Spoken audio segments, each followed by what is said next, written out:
ਵਾਹਿਗੁਰੂ ਜੀ ਕਾ ਖਾਲਸਾ, ਵਾਹਿਗੁਰੂ ਜੀ ਕੀ ਫਤਿਹ।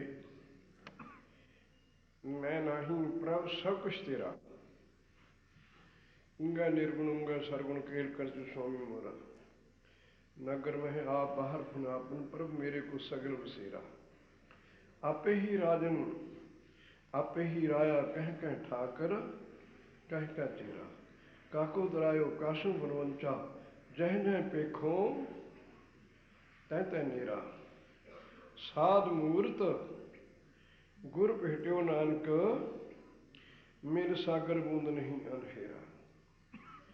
ज्यों बुलावे त्यों बोला स्वामी कुदरत कवन हमारी। साध संग नानक जस गायो जो प्रभु की अत प्यारी।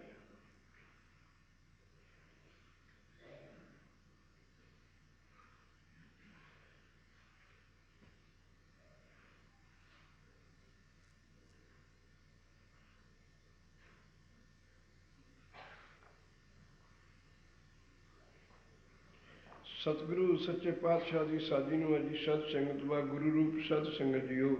गुरु का हुक्म गुर सिख सखियां दी विचार असी हुक्म की पालना करने वास्ते लेट हाँ। उस वास्ते हजूर ने सत्संग रचा। उत्तम पुरुषों उत्तम सखियों मिल के अपनी अधमता दूर करिए। बर्म च कोई फर्क नहीं, साढ़े आचारां विच ही उच्चता ते नीमता का मलीनता ते शुद्ध का सवाल है।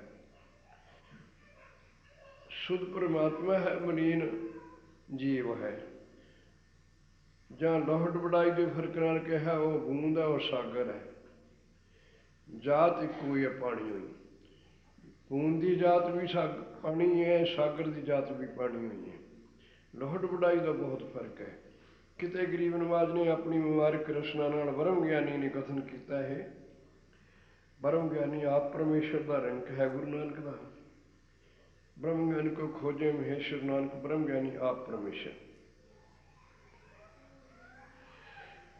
उन्होंने वचन सिख का तो गुरु का विचार है, पर से तो ही मोही मोही तो ही।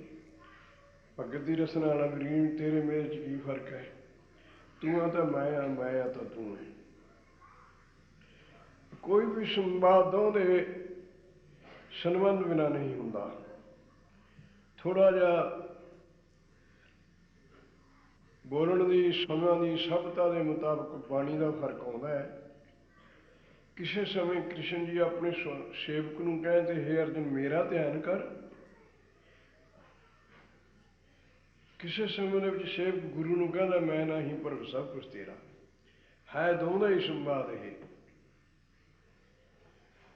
उस युग नाल मैं आत्मा नूं विचार के कहा जाता था हे अर्जुन मेरा ध्यान कर। मैं शुद्ध हाँ, मैं अविनाशी हाँ, मैं शुद्धि हाँ, मैं शरीर नहीं। शरीर 2 दिन का कपड़ा है, छोटे बड़े आदमियों को मिलया हुआ सारे इसा का नहीं है। समय के नाल बदल जाता है, मौसम नाल भी बदल जाता, जीर्ण होकर पुराना होकर भी बदल जाता है। आत्मा कदे पुराना होने वाला नहीं, कदे बदलने वाला नहीं, पर वह रूप रेख कोई नहीं भी है कहा जा रहा कित्थे है।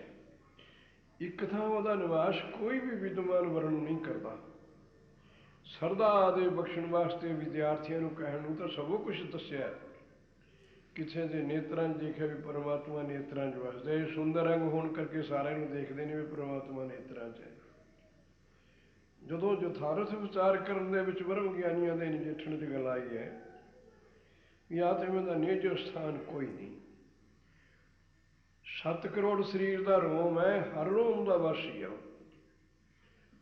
जे वह कले दिल च ही रहने वाला, दिल के एक थोड़ा जहा आकाश है जिथे जाके भोजन भी टिकता है, बाणी भी उत्थे हवा बनाती है आके दिल तो उठ के बनाती है। दिल है, दिल के नाल जिगर है, जिगर के नाल इसनूं हार्ट कहते हैं।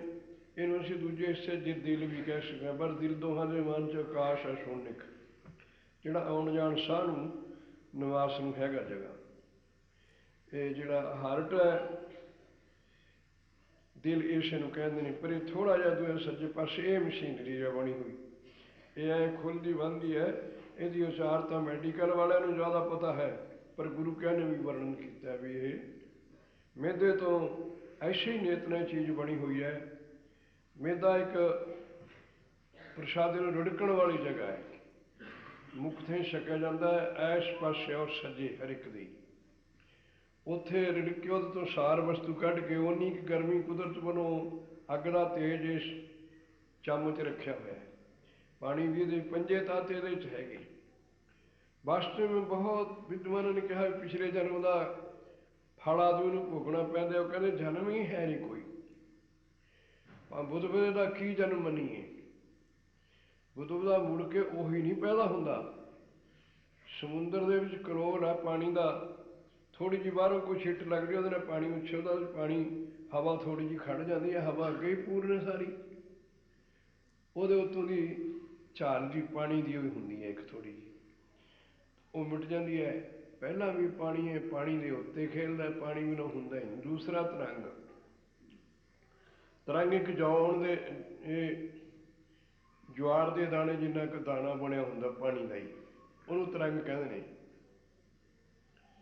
जल तरंगर फेन बुददा जल ते भिन्न ना हुई। तरंग भी वो तो उठू उसे कहते हैं। तरंग जिहड़ा खेले दाना जा बन के, बुदबू का जोड़ा थोड़ा जा विच पोल हवा होंगी है, उत्ते पानी का जला जा होंदा है। वो पानी विच ही मिस रल जाता है, पानी बिना बुदबू का होंदा ही नहीं। इस आकाश नूं ही बहुत ग्रंथां ने गवाही दी भी आकाश ही निर्गुण है, ये ना कोई गुण है। जे जी सूरज की तपश होंगी वो तप जाता है, जे सियाल दियां सर्दी दियां बर्फी इलाके जो हवा आँदी है तो ठंडा हो जाता है। वास्तव में ना तत्ता होंगे ना ठंडा होंगे, जिही जी कोई चीज़ ये चाहती है। सूरज आता तो प्रकाश रूप हो जाता, नहीं नेरा है। इहो ही ब्रह्म है। हर एक साह प्राणी का, छोटे का बड़े का इसे चों ही आता, इसे च ही दाखिल होंदा है। जिहड़ा ना मुड़ के आया उन्होंने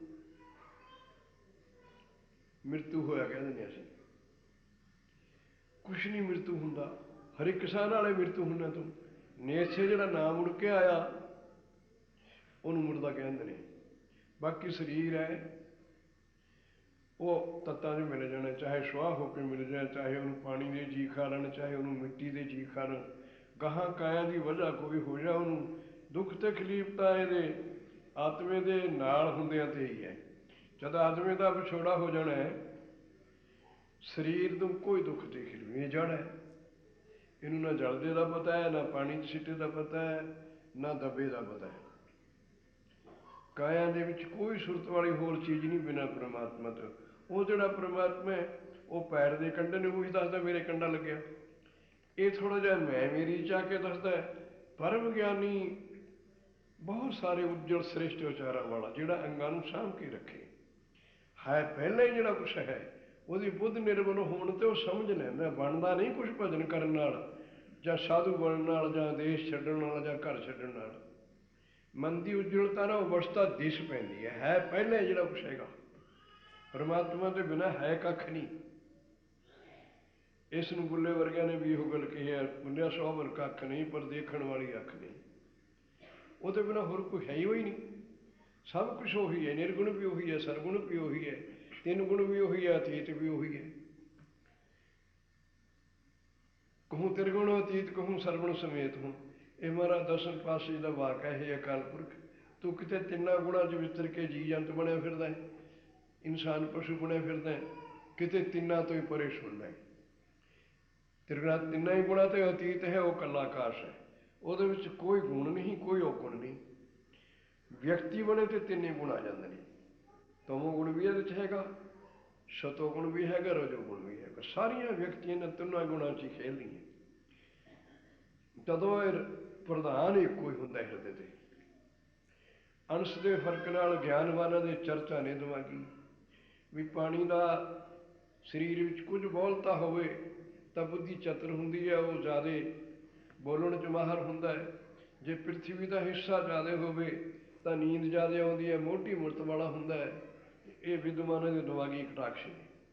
यथार्थ जल नूं करतार जाने जिवें हैगी।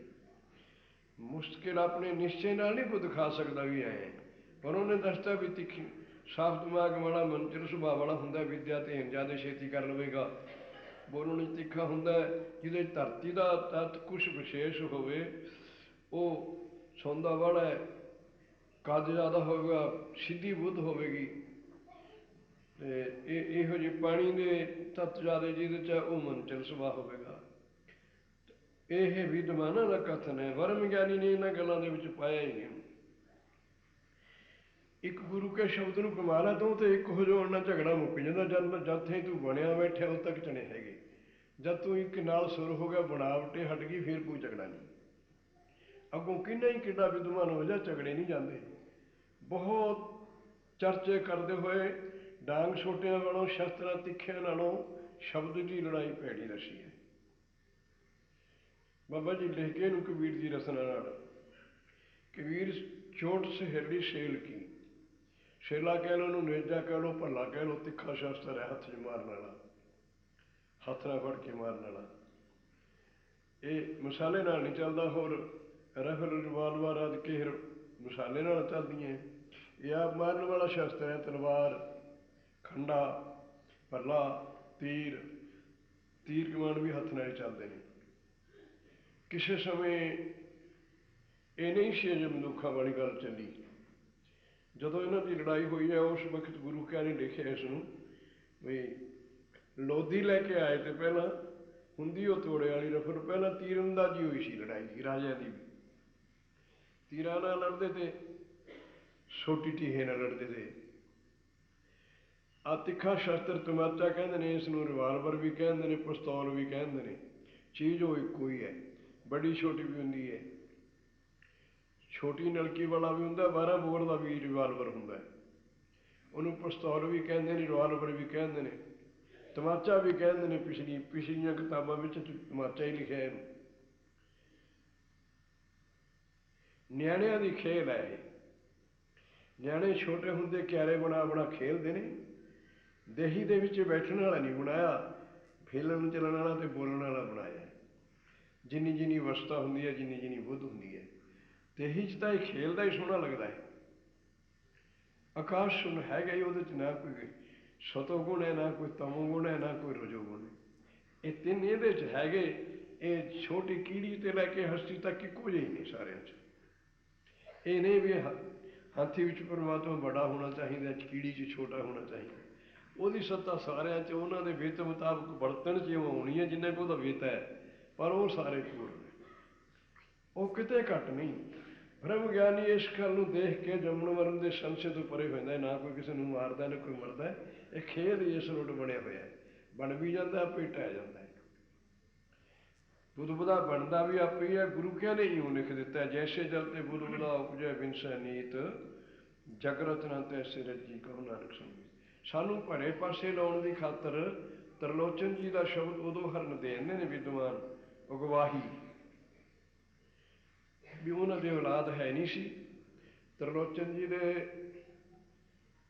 ਦੂਸਰਾ ਤਰਲੋਚਨ ਤਾਂ ਧੰਨੇ ਨੂੰ ਉਪਦੇਸ਼ ਕਰਨ ਵਾਲਾ ਸੀ, ਬ੍ਰਾਹਮਣ ਸੀ ਉਹ ਵੀ ਗੁਰੂ ਕੇ ਸ਼ਬਦ 'ਚ ਆਇਆ। ਧੰਨੇ ਸੇਵਿਆ ਬਾਲ ਬੁੱਧ, ਤਰਲੋਚਨ ਗੁਰ ਮਿਲ ਭਈ ਸਿੱਧ। ਉਹਨਾਂ ਦਾ ਗੁਰਦੇਵ ਗੁਰਬਾਣੀ ਤਰਲੋਚਨ ਦੱਸਦੀ ਹੈ। ਸੰਪਰਦਾਈ ਗੁਰੂ ਉਹਨਾਂ ਦਾ ਸਾਰਿਆਂ ਦਾ ਹੀ 14ਵੀਂ ਸਦੀ 'ਚ ਹੋਏ ਨੇ, ਜਿਹੜੇ ਮਹਾਂਪੁਰਖ ਗੁਰਬਾਣੀ 'ਚ ਬੈਠੇ ਨੇ। ਜਿਹੜੀ ਬਾਣੀ ਦੀ ਓਟ 'ਚ ਆਪਾਂ ਬੈਠੇ ਵਿਚਾਰ ਕਰਦੇ ਹਾਂ, ਇਹਦੇ ਵਿੱਚ ਜਿੰਨੇ ਸਤਿਪੁਰਸ਼ਾਂ ਦੀ ਬਾਣੀ ਹੈ, ਇਹ 14ਵੀਂ ਸਦੀ 'ਚ ਹੋਏ ਨੇ। ਇਹਨਾਂ 'ਚ ਇੱਕ ਬਾਬਾ ਫਰੀਦ 11ਵੀਂ ਸਦੀ 'ਚ ਹੋਇਆ, ਹੋਰ ਸਾਰੇ 14ਵੀਂ 15ਵੀਂ 16ਵੀਂ 'ਚ ਹਜ਼ੂਰ ਆਏ ਨੇ। 16ਵੀਂ ਸਦੀ ਵਿਕਰਮਾਜੀਤ ਦੀ, ਗੁਰੂ ਨਾਨਕ ਦੇਵ ਜੀ। ਉਹਨਾਂ ਦਾ ਸਰੀਰ 16ਵੀਂ ਸਦੀ ਦਾ ਵੀ ਚੌਥਾ ਹਿੱਸਾ ਚਲੇ ਗਿਆ ਜੀ, 25 26 ਦਾ ਅਵਤਾਰ ਆ ਉਹਨਾਂ ਦਾ। ਇਹ ਸਾਰੇ ਕੋਈ 50 ਸਾਲ ਵੱਡਾ, ਕੋਈ ਵੱਡਾ 14ਵੀਂ ਸਦੀ 'ਚ ਹੋਏ ਨੇ ਸਾਰੇ। ਰਾਮਾਨੰਦ ਦੇ ਕਰੀਬਨ ਸੇਵਕ ਤੇ ਇਹ। ਪਹਿਲਾਂ ਤਾਂ ਗੁਰੂ ਮਿਲਿਆ ਰਾਮਾਦਾਸ ਨੂੰ ਦੱਸਣ ਵਾਲਾ, ਹੋਰ ਜਿਕਣ ਤਰਲੋਚਨ ਉਹ ਪਹਿਲਾਂ ਦੱਸ ਪਾਉਣ ਵਾਲਾ ਠਾਕਰਾਂ ਦੀ ਸੰਪਰਦਾਈ ਵਿਚਾਰਨਾ। ਉਹਨੇ ਇਵੇਂ ਕਿਹਾ ਵੀ ਆਪਣਾ ਸਾਰਿਆਂ ਦਾ ਗੁਰੂ ਤਾਂ ਰਾਮਾਨੰਦ ਹੈ, ਜਿੱਕਣਾ ਸੀ ਕਿ ਜੇ ਸਾਡਾ ਗੁਰੂ ਨਾਨਕ ਹੈ। ਇਹਨੂੰ ਕੋਈ ਦੱਸਣ ਵਾਲਾ ਸਵਾਮੀ ਹੈਗਾ? ਉਹ ਆਪਣੇ ਵਿਸ਼ਵਾਸ ਨੇ, ਉਹ ਝਗੜਾ ਨਹੀਂ ਇੱਥੇ ਕੋਈ ਕਰਨ ਦੀ ਲੋੜ। ਕੋਈ ਕਹਿੰਦਾ ਗੁਰੂ ਕਹਾਂ ਮੰਨਣਾ ਨਹੀਂ, ਇਹ ਅਗਿਆਤਾ ਦੇ ਵਿੱਚ ਇਹ ਝਗੜੇ ਨੇ ਸਾਰੇ। ਗਿਆਨਵਾਨ ਕੋਈ ਝਗੜਾ ਨਹੀਂ ਹੈ। ਉਹਦੇ ਵਾਸਤੇ ਜੋ ਕੁਛ ਅਕਾਲ ਪੁਰਖ ਕਰਦਾ ਹੈ, ਉਹ ਮਨੁੱਖ ਬਣ ਕੇ ਕਰਦਾ ਹੈ। ਬੁਰਾ ਕਰਦਾ ਤਾਂ ਵੀ ਮਨੁੱਖ ਬਣ ਕੇ ਕਰਦਾ, ਭਲਾ ਕਰਦਾ ਤਾਂ ਵੀ ਮਨੁੱਖ ਬਣ ਕੇ ਕਰਦਾ। ਕੋਈ ਵੇਦ ਸ਼ਾਸਤਰ ਤ੍ਰੇਤ ਅੰਜੀਲ ਫੁਰਕਾਨ ਉਚਾਰੇ ਨੇ ਕਿਤਾਬਾਂ, ग्रंथ अपनी कौम के बनान, वो भी मनुख बन के उचारे। जगत गुरु मनुख थी, जामे दे असूल नाल मनुख की जिकण असीं जम्मे हाँ, इहो ही मिशन है सारिਆਂ ਦਾ। वो भी किसी माता ਨੂੰ जम्मे ने, किसी तरीके जम्मे ने, उन्होंने मिनट सकिंट भी हैगा लिखिया होया भी इस टाइम से जम्मे ने। सारे अवतारों का ही हैगा। मनुख का जो असूल है माता पिता के संबंध तो पैदा होंगे ने। पशु पंछी भी दूए स्पर्श तो परे दी खाणियों चार ने, अंडे तो, जेर तो, पृथ्वी फोड़ बी तो, इन उत्तभुज कहते हैं शास्त्रां गुरु ग्रंथ साहब जी उत्तभुजे कहा। सेहत च कहते हैं सही नूं, जिहड़ी मुड़के तो हो जानी है। इंसान के मुड़के तो जूं, पशु के मुड़के तो चिचड़ी, पत्थर का मुड़के तो बिच्छू, ये मुड़के तो होने वाली चीज़ों को सेहत च कहता सही हुई ने। स्पर्श तो यदा भी हैगा, ये जरा पसीना निकलता आदमी का किसी गर्मी के समय, वो जरासीम यह जे होंगे ने, जो कपड़े नाल मिल के जूं बन जाती है। नाल कपड़े की मैल मिल गई, पसीना निकलिया वो मैल बन के जूं बन जाती है दोहां के मुड़के के। पर संबंध तो उन्होंने भी दुंदा होंदा है। जे बाहर ना कपड़ा होवे तो पिंडे के उत्ते केसां के विचाले जूं बन जाती है, बालों की मैल की रलकी। मगर उन्होंने सेहत च कहते हैं, सही कहते हैं। एक इंसान तो इंसान पैदा होंदा है, अंडे तो होने वाले अंड च कहता, जेर तो होने वाले जेर च कहता। पशु इंसान ये सारे जेर तो पैदा होंगे ने। जहर भी ट्यूब होंगी है, आले दुआले कुदरत वालों ही बनाई, पेट के विच इहदी राखी लई, उहदे च मैले दी भरियां होंदियां ने, इहदी राखी लई। इहनूं किसी वेले गजन बजदा बाहरों सट लगे तो छेती छेती टीपां बच्चे नूं नहीं जोब जान दिंदियां। जिथे सख्त लगनी है टीप तो टुट जानी, टीप बनी तो विचों ही है। सारे ही पिंडे के आले दुआले हर एक जीव दे ही होंदियां ने। कुदरत वाले ने बनाया दरख्त एडा ठोस हैगा, सानूं दींदा भी ठोस है ये, मगर ਇਹਦਾ जिथे बी आ उत्थे किही जी करतार ने वो फालत की है। उन्होंने असीं कोई चीप कह दिंदा है, कोई वह गुद्दा कह दिंदा है, कोई किसी रोट गल है। चाहे किकर का बी लै लो, जिथे बी पिया सारे हेठ मूल ठोस रह गया, डाले उदू थोड़े ਜਿਹੇ नरम हो गए, डालियां लौतियां उदू नरम हो गई, उदू सिरे ते जाके फुल निकलिया वो उदू भी नरम है। फुल दे विच फल पैदा हो गया, फल दे विच बी पैदा हो गया, ਜਿਹੜੇ ਬੀਜ ਤੇ ਦਰਖਤ ਹੋਇਆ ਸੀ ਉਹੀ ਜਾ ਕੇ ਫਲ 'ਚ ਪੈਦਾ ਹੋ ਗਿਆ। ਸਾਰੇ ਦਰਖਤ ਦੇ ਵਿੱਚ ਪੈਦਾ ਦੇਣ ਦੀ ਤਾਕਤ ਨਹੀਂ, ਸਾਰੇ ਖੂਨ 'ਚ ਇਨਸਾਨ ਦੇ ਇਨਸਾਨ ਪੈਦਾ ਕਰਨ ਦੀ ਤਾਕਤ ਨਹੀਂ। ਇਹਦੇ ਵਿੱਚੋਂ ਹੀ ਕਿਸੇ ਹਿੱਸੇ ਦੇ ਵਿੱਚ ਵੀਰਜ ਬਣ ਜਾਂਦਾ ਖੂਨ ਤੇ, ਉਹ ਤੋਂ ਗਾਹਾਂ ਇਨਸਾਨ ਪੈਦਾ ਹੋ ਜਾਂਦਾ। ਉਹਦੇ ਵੀ ਗਾਹਾਂ ਫੁੱਲ ਦੇ ਵਿੱਚੋਂ ਫਲ ਬਣ ਜਾਂਦਾ, ਫਲ ਦੇ ਵਿੱਚੋਂ ਫਿਰ ਬੀਜ ਪੈ ਜਾਂਦਾ। ਜਿਹੜੇ ਬੀਜ ਤੋਂ ਦਰਖਤ ਹੋਏ ਉਹੋ ਜਿਹੇ ਹੀ ਉਹ ਤੋਂ ਲੱਖਾਂ ਹੀ ਹੋ ਜਾਂਦੇ, ਹਰ ਸਾਲ ਹੀ ਹੁੰਦੇ ਰਹਿੰਦੇ ਨੇ। एक एक दरख्त तो लखा फल हर साल होंगे ने। ऐसे तरीके ने बढ़ी जाती है। भगवान सारे रव्या करके इनको कहते हैं भगवान की रचना है। भगवान जोड़ा भग चनावे इहो जे अर्थ कर लेंदे ने। आपां नूं तां उचार शुद्ध बनाउण दी संगत दे विच है भी शुद्ध उचार फला गुणवान। जे उसनूं तो विद्या लेना रब कह लवे कोई दरमाना नहीं शास्त्रां दा रखिया, उस्ताद कह लवे कोई दरमाना नहीं। जब असीं तंग ख्यालां च आ जाने फिर कहने असीं ये बुत परस्तियां मनुख नूं रब मनदा। जे पशु पंछियां ते मनुखां दे बाहर कर देंगे, रब का कोई घर पाया हुआ किते? ਉਹਦਾ ਸਾਰਿਆਂ 'ਚ ਹੀ ਰਮਿਆ, पत्थर 'ਚ भी हैगा। ये प्रगट करके दिखाता भगतां ने सारिਆਂ ने पत्थर नूं छकाया। गुरदेव का रूप धार के छकिया उसे पत्थर 'चों। उसे पत्थर का सारी दुनिया पूजा करती है। सतयुग सतरेता जगी द्वापर पूजा चार, तीन युग तिने तिड़े कल केवल नाम उतार। ये गुरु क्या ने भी वर्णन कर दिता भी किस समय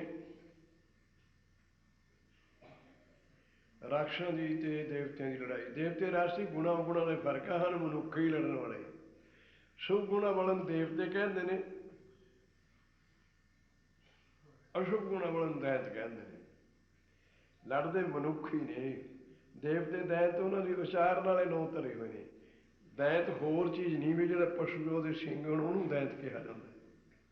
ਜਾਂ कोई सर्प ठूहे ने काया के खिलाफ ने, उन्होंने जहर है, वो तेजाब खून ना मिलना आदमी मर जाता है।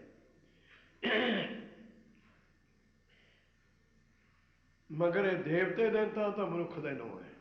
ਇਹਨਾਂ ਦੇ ਉਚਾਰਾਂ ਦਾ ਨਾਂ ਸ਼ੁਭ ਉਚਾਰਾਂ ਦਾ ਨਾਂ ਦੇਵਤੇ ਹੈ, ਅਸ਼ੁਭ ਉਚਾਰਾਂ ਦਾ ਦੈਂਤ ਹੈ, ਰਾਖਸ਼ ਹੈ।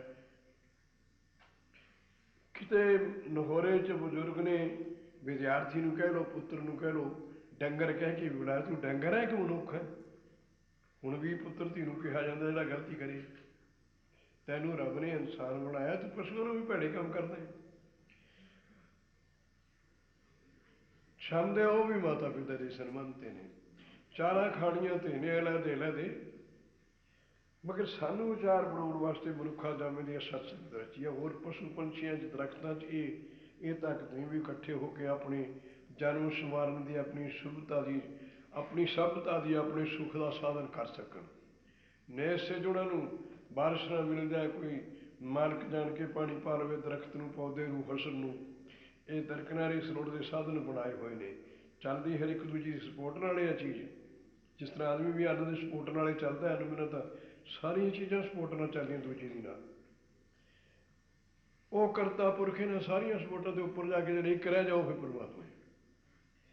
ਇਹਨਾਂ ਦੀ ਖੇਰ ਫਿਰ ਉਹ ਦੂਸਰੇ ਦੀ ਸਪੋਰਟ ਨਾਲ ਬਣਦਾ ਹੈ। ਸਪੋਰਟ ਕਹਿ ਲਓ, ਆਸਰਾ ਕਹਿ ਲਓ, ਥੰਮੀ ਕਹਿ ਲਓ।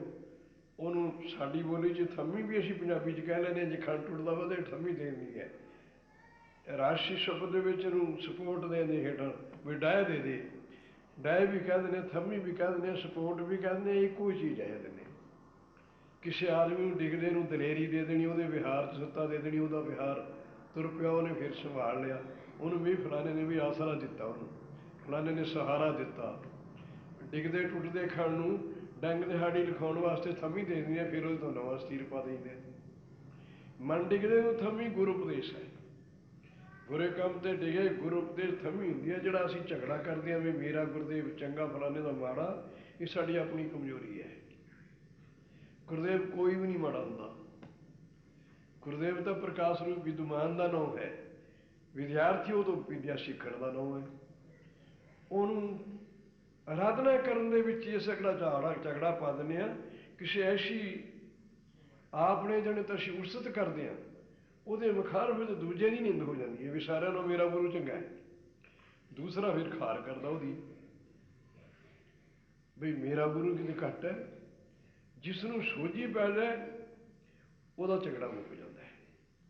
ਉਹਦਾ ਗੁਰੂ ਦਾ ਪ੍ਰਕਾਸ਼ ਕਰਨ ਵਾਲੀ ਸ਼ਕਤੀ ਦਾ ਨਾਮ ਹੈ। ਕਾਇਆ ਤਾਂ ਸਾਰਿਆਂ ਦੀ ਬਦਲਣ ਵਾਲੀ ਹੈ, ਗੁਰਦੇਵ ਦੀ ਵੀ ਬਦਲਣ ਵਾਲੀ ਹੈ। ਪਿਛਲੇ ਦਿਨ ਵੀ ਇਹ ਵਿਚਾਰ ਚੱਲੀ ਸੀ ਵੀ ਸਾਡੇ ਰਾਏਪੁਰ ਦੇ ਵਿੱਚ ਮਹਾਤਮਾ ਤੇ ਉਹਨਾਂ ਦੇ ਕਿਸੇ ਸੇਵਕ ਨੇ ਉਹਨਾਂ ਦੇ ਸਵਾਮੀ ਨੂੰ, ਉਹਨਾਂ ਦਾ ਪਿੰਡ ਤਾਂ ਸਾਏ ਸੀ, ਉਹਨਾਂ ਨੇ ਜਿਸ ਤੋਂ ਗੁਰੂ ਉਪਦੇਸ਼ ਲਿਆ ਸੀ ਉਹ ਗੁਰੂ ਇਹਨਾਂ ਦਾ ਇੱਥੇ ਰਾਏਪੁਰ ਰਹਿੰਦੀ, ਉਹ ਇੱਥੇ ਹੀ ਰਹਿਣ ਲੱਗੇ। ਉਹ ਪ੍ਰਲੋਕ ਚਲਾ ਗਿਆ। ਉਹ ਜਿਹੜੇ ਜ਼ਿਮੀਂਦਾਰ ਨੇ ਦਿੱਤੀ ਸੀ ਜ਼ਮੀਨ, ਉਸ ਨੇ ਮਾਲੀ ਮਹਿਕਮੇ ਦਰਖਾਸਤ ਕਰਤੀ ਵੀ ਮੈਂ ਤਾਂ 2 ਦਿਨ ਵਾਸਤੇ ਇੱਕ ਸਾਧੂ ਬਿਠਾ ਲਿਆ ਸੀ, ਮੇਰੀ ਕਰਕੇ ਬਹਿ ਗਏ। ਲਿਖਣ ਪੜ੍ਹਨ 'ਚ ਨਹੀਂ ਸੀ ਆਈ ਹੋਈ ਵੀ ਸਾਡੀ ਜਗ੍ਹਾ ਛੱਡ ਦੇ।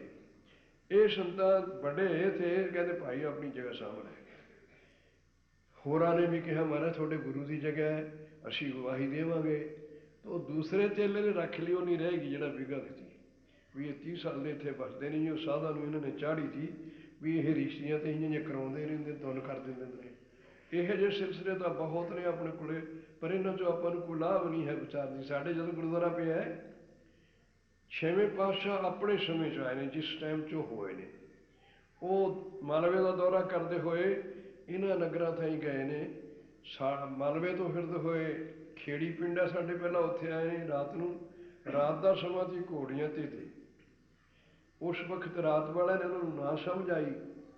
ਉਹਨਾਂ ਨੇ ਇਹੋ ਜਿਹੇ ਸ਼ਬਦ ਅਸੀਂ ਗਾਹਾਂ ਵਿਦਿਆਰਥੀ ਬਣਾ ਲੈਣੇ ਹੁੰਦੇ ਹਾਂ। ਗੁਰੂ ਕੇ ਵਾਸਤੇ ਮੈਂ ਇਹੀਆਂ ਛੋਟੀਆਂ ਛੋਟੀਆਂ ਚੀਜ਼ਾਂ ਦੇ ਵੱਲ ਸਰਾਪ ਦਿੰਦੇ ਹੀ ਨਹੀਂ। ਅਸੀਂ ਵਡਿਆਈ ਦੀ ਲਹਿਰ 'ਚ ਆ ਕੇ ਕਹਿ ਲੈਂਦੇ ਵੀ ਗੁਰੂ ਨੇ ਫਲਾਣੇ ਤੋਂ ਸਰਾਪ ਦਿੱਤਾ। ਉਹ ਹੁਣ ਹੈਗੀ ਇਹ ਗੱਲ ਇਤਿਹਾਸ ਵਿੱਚ ਵੀ ਖੇੜੀ ਪੁੱਛਿਆ ਭਾਈ ਅਸੀਂ ਰਾਮ ਕਰਨਾ ਸਾਧੂ ਹਾਂ, ਕਹਿੰਦੀ ਸਾਡੇ ਤਾਂ ਕੋਈ ਧਰਮਸ਼ਾਲਾ ਨਹੀਂ, ਕੋਈ ਰਹਿਣ ਨੂੰ ਥਾਂ ਨਹੀਂ। ਜਾਂ ਕਿਸੇ ਅਪਮਾਨਤਾ ਨਾਲ ਕੋਈ ਬੋਲਿਆ ਜਿਸ ਤਰ੍ਹਾਂ ਦੀ ਬੁੱਧ ਹੋਊ ਵੀ ਗੁਰੂ ਕਹਿੰਦੇ ਕਿ ਕਿਹੜਾ ਪਿੰਡ ਹੈ ਭਾਈ, ਕਹਿੰਦੇ ਇਹਦਾ ਨਾਮ ਕੀ ਆ ਪਿੰਡ ਦਾ, ਖੇੜੀ। ਕਹਿੰਦੇ ਗੁਰੂ ਖੇੜੀ, ਗੁਰੂ ਕਹਿੰਦੇ ਉਹ ਖੇੜੀ। ਇਹ ਹੁਣ ਸਾਡੇ ਇਤਿਹਾਸਾਂ ਦੀਆਂ ਗੱਲਾਂ ਬਣਾਈਆਂ ਹੋਈਆਂ ਨੇ। ਮਹਾਂਪੁਰਖ ਇਹੋ ਜਿਹੇ ਇੰਨੀ ਗੱਲ 'ਤੇ ਸਰਾਪ ਨਹੀਂ ਦਿੰਦੇ ਹੁੰਦੇ। ਉਹਨਾਂ 'ਚ ਸਾਰੀ ਦੁਨੀਆ ਬਰਸਰਾਖ ਉਹ ਆਪਣੀ ਵਡਿਆਈ 'ਚ ਦੇ ਲੈਣੇ ਵੀ ਉਹਨਾਂ ਦਾ ਬੱਚਾ ਨਿਕਲ ਗਿਆ। ਉਦੋਂ ਤੁਰ ਕੇ ਖੇੜੀ ਦੇ ਨਾਲ ਹੀ ਸਾਡਾ ਪਿੰਡ ਹੈ, ਇੱਥੇ ਆਏ ਨੇ।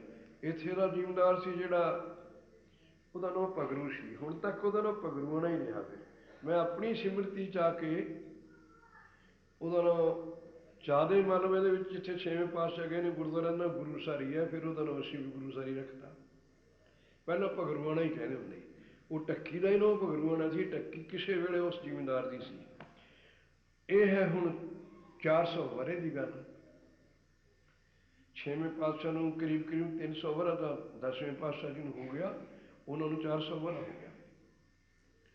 400 ਵਰ੍ਹੇ ਦੇ ਤਾਂ ਵਿੱਚ ਸਾਰੀਆਂ ਹੀ ਚੀਜ਼ਾਂ ਇਨਕਲਾਬ ਹੋ ਜਾਂਦੀਆਂ। ਹੁਣ ਆ ਕੇ ਲਹਿਰ ਉੱਠੀ, ਕੋਈ ਆਦਮੀ ਉੱਥੇ ਪ੍ਰਸ਼ਾਦ ਦਸ਼ਮੀ ਵਾਲੇ ਦਿਨ ਵੰਡਿਆ ਹੁੰਦਾ ਸੀ। ਨਿਆਣੇ ਨਾਲ ਚਲੇ ਜਾਂਦੇ ਤੇ ਲੈਣ ਵਾਲੇ ਵੀ ਇੱਥੇ ਗੁਰੂ ਕੇ ਆਏ ਨੇ। ਸਾਰਿਆਂ ਨਾਲ ਜਿਹੜਾ ਉੱਚਾ ਜਿਹਾ ਝਾੜ ਸੀ ਉੱਥੇ ਮੰਨ ਲਿਆ ਵੀ ਇੱਥੇ ਗੁਰੂ ਕੇ ਬੈਠੇ ਤੇ ਉਹ ਪਗਰੂ ਜ਼ਿਮੀਂਦਾਰ ਨੇ ਉਹਨਾਂ ਨੂੰ ਤਾੜਿਆ ਵੀ ਮੈਂ ਤਾਂ ਇੱਥੇ ਕਦੇ ਚਿੜੀ ਨਹੀਂ ਛਿਪਣ ਦਿੱਤੀ, ਤੁਸੀਂ ਘੋੜੇ ਖੁੱਲ੍ਹੇ ਛੱਡਤੇ ਮੇਰੀ ਖੇਤੀ ਢੱਕੀ 'ਚ। ਇਹੋ ਜਿਹਾ ਸੁਭਾਅ ਬਣਾਇਆ ਤਾਂ ਕਵੀਆਂ ਨੇ, ਲਿਖਣ ਵਾਲਿਆਂ ਨੇ। ਜ਼ਿਮੀਂਦਾਰਾਂ ਦਾ ਹੁੰਦਾ ਖੁੱਲ੍ਹਾ ਸੁਭਾਅ, ਉਹ ਕਹਿ ਦੇਣਾ ਵੀ ਤੂੰ ਮੇਰੇ ਖੇਤ 'ਚ ਕਿਉਂ ਛੱਡੇ ਨਹੀਂ ਖੇਤ। ਗੁਰੂ ਕੀ ਕਹਿੰਦੇ ਭਾਈ ਕਾਇਆ ਆਉਣ ਜਾਣ ਵਾਲੀ ਹੈ, ਅਸੀਂ ਤਾਂ ਸਾਧੂ ਹਾਂ, ਚਲੇ ਜਾਣਾ। ਇੱਥੇ ਤਾਂ ਮੈਂ ਤਾਂ ਕਹਿੰਦਾ ਚਿੜੀ ਨਹੀਂ ਛਿਪਣ ਦਿੱਤੀ, ਤੁਸੀਂ ਕਿਵੇਂ ਘੋੜੇ ਛੱਡਤੇ। ਕਹਿੰਦਾ ਇੱਥੇ ਸੰਗਤਾਂ ਬਹੁਤ ਇਕੱਠੀਆਂ ਹੋਇਆ ਕਰਨਗੀਆਂ, ਇਹ ਵੀ ਸਾਡੇ ਉੱਤੋਂ ਪੁਰਸ਼ਾਂ ਦੀਆਂ ਗੱਲਾਂ ਬਣਾਈਆਂ ਹੋਈਆਂ ਨੇ, ਸੋਹਣੀਆਂ ਸਾਡੇ ਵਾਸਤੇ। ਇਤਿਹਾਸ ਉਹ ਐਸ ਜ਼ਮਾਨੇ 'ਚ ਆ ਕੇ ਗੁਰਬਿਲਾਸ ਇੱਕ ਸਿੰਘ ਨੇ ਉਹਨਾਂ ਦਾ ਇਤਿਹਾਸ ਲਿਖ ਦਿੱਤਾ। ਉਹਦਾ ਨਾਂ ਹੀ ਗੁਰਬਿਲਾਸ ਹੈ, ਗਿਆਨੀ ਦਾ ਕਿਸੇ ਦਾ ਲਿਖਿਆ ਹੋਇਆ। ਛੇਵੇਂ ਪਾਤਸ਼ਾਹ ਦੀ ਵੀ ਕਥਾ ਕਹਿੰਦੇ ਨੇ। ਉਹ ਕਿਤੇ ਦਮਦਮਾ ਸਾਹਿਬ ਕਥਾ ਹੁੰਦੀ ਸੀ। ਇਹ ਸਾਡੇ ਇਲਾਕੇ ਦੇ ਵਿੱਚ ਖੰਨੇ ਕੋਲ ਇੱਕ ਛੋਟਾ ਜਿਹਾ ਪਿੰਡ ਹੈ। ਇਹ ਨਾਮਦੇਵ ਜੀ ਬਾੜੀ ਚੋਂ ਸਿੰਘ ਸੀ, ਉਹਦੀ ਸ਼ਾਦੀ ਨਹੀਂ ਸੀ ਹੋਈ। ਨਿਹੰਗਾਂ 'ਤੇ ਉਹਨੇ ਅੰਮ੍ਰਿਤ ਛਕ ਲਿਆ। 2-4 ਸਾਲ ਤਾਂ ਉਹਨੇ ਉਹਦੇ ਦੱਸਣ 'ਤੇ ਵਾਰਤਾ ਮੈਨੂੰ ਹਾਸਿਲ ਹੋਈ ਹੈ ਵੀ ਮੈਂ ਪਹਿਲਾਂ ਸਿਲਾਈ ਕਰਦਾ ਰਿਹਾ, ਵਾਰ 'ਚ ਰਿਹਾ 5-6 ਸਾਲ। ਸਿਲਾਈ ਤਾਂ ਦਰਜੀਆਂ ਦਾ ਕੰਮ ਹੀ ਹੁੰਦਾ ਹੈ, ਟੇਲਰ ਮਾਸਟਰਾਂ ਦਾ। ਸਿਲਾਈ ਕਰਕੇ ਆਪਣਾ ਸਮਾਂ ਪਾਸ ਕਰਦਾ ਰਿਹਾ। ਵੈਸੇ ਸ਼ਾਦੀशुदा ਨਹੀਂ ਸੀ, ਭਰਾ ਉਹਦੇ ਹੋਰ ਸੀਗੇ 2, ਉਹਨਾਂ ਦੀ ਸ਼ਾਦੀ ਸੀਗੀ। ਮੋਹਨਪੁਰ ਪਿੰਡ ਹੈ ਖੰਨੇ ਕੋਲ। ਉੱਥੇ ਦਾ ਉਹਨਾਂ ਦਾ ਸਰੀਰ ਸੀ, ਉਹ ਫਿਰਦਾ ਫਿਰਦਾ ਦਮਦਮੇ ਆ ਗਿਆ। ਉੱਥੇ ਕਥਾ ਚੱਲਦੀ ਸੀ ਗੁਰਬਿਲਾਸ ਦੀ। ਉੱਥੇ ਸੰਗਤ ਵਿੱਚ ਵਿਚਾਰ ਚੱਲੀ ਵੀ ਛੇਵੇਂ ਪਾਤਸ਼ਾਹ ਦਾ ਗੁਰਬਿਲਾਸ ਵਾਲੇ ਨੇ ਲਿਖਿਆ ਵੀ ਉਸ ਪਿੰਡ ਗਏ ਨੇ, ਛਿਆੜ ਪਿੰਡ ਗਏ ਨੇ। ਉਹਨਾਂ ਦੇ 2 ਦਰਿਆਈ ਘੋੜੇ ਤੇ ਹਜ਼ੂਰ ਦੇ, ਉਹਨਾਂ ਦਾ ਨਾਂ ਰੱਖਿਆ ਸੀ, ਇੱਕ ਦਾ ਨਾਂ ਦਿਲਬਾਗ, ਇੱਕ ਦਾ ਨਾਂ ਗੁਲਬਾਗ। ਉਹ ਇੱਥੇ ਆ ਕੇ ਜਿਹੜਾ ਦਿਲਬਾਗ ਘੋੜਾ ਸੀ ਉਹ ਸ਼ਾਂਤ ਹੋ ਗਿਆ, ਉਹਨਾਂ ਦਾ ਸਰੀਰ ਲੱਗ ਗਿਆ ਇੱਥੇ। ਇੱਥੇ ਉਹਨਾਂ ਨੇ ਦਫਨਾ ਤਾ, ਉੱਥੇ ਦੱਬ ਗਏ। ਇੱਥੋਂ ਉੱਥੇ ਰਾੜੇ ਚਲੇ ਗਏ, ਉੱਥੇ ਡੰਗ ਦਿਹਾੜੀ ਅਟਕੇ ਹੋਣਗੇ। ਰਾੜਾ ਸਾਹਿਬ ਹਜ਼ੂਰ ਦੇ ਬੈਠਣ 'ਤੇ, ਪਿੰਡ ਤਾਂ ਛੋਟਾ ਜਿਹਾ ਹੀ ਆ, ਉਹਦਾ ਨਾਂ ਰਾੜਾ ਸਾਹਿਬ ਛੇਵੇਂ ਪਾਤਸ਼ਾਹ ਦੇ ਬੈਠੇ ਕਰਕੇ ਸਾਹਿਬ ਹੈ। ਹੁਣ ਸੰਤ ਬੈਠ ਕੇ ਉੱਥੇ ਆ ਕੇ ਐਸ ਜ਼ਮਾਨੇ 'ਚ, ਵੈਸੇ ਸਰਦਾਰ ਦਾ ਪਿੰਡ ਸੀ, ਉਹਦੀ ਟੱਕੀ ਸੀ। ਉਹ ਇਹ ਇਕੱਠੇ ਪੜ੍ਹਦੇ ਹੁੰਦੇ। ਉਹਨਾਂ ਨੇ ਵੱਡੇ, ਉਹਨਾਂ ਦੇ ਮਹਾਤਮਾ ਜਿਹੜੇ ਸਵਾਮੀ ਸੀ, ਉਹਨਾਂ ਦੇ ਪ੍ਰਲੋਕ ਗਿਆ ਅਤੇ ਸੇਵਾ ਕਿਸੇ ਹੋਰ ਸਿੰਘ ਨੂੰ ਸੰਭਾਲਤੀ। ਇਹ ਕੁਛ ਉਦਾਸ ਹੋ ਗਏ ਗਿਆਨ ਸਰੂਪ ਦੇ ਨਾਲ ਪੜ੍ਹਦੇ ਕਰਕੇ। ਇਹਨਾਂ ਨੇ ਕਿਹਾ ਵੀ ਤੁਸੀਂ ਕਿਉਂ ਉਦਾਸ ਹੋਏ ਹੋ, ਵੀ ਮੇਰੀ ਢੱਕੀ ਜਾ ਕੇ ਭਜਨ ਕਰਨਾ ਤਾਂ ਖੁੱਲ੍ਹੀ ਪਈ ਆ, ਉੱਥੇ ਕਰ ਲਓ। ਉਹ ਲੈ ਗਿਆ।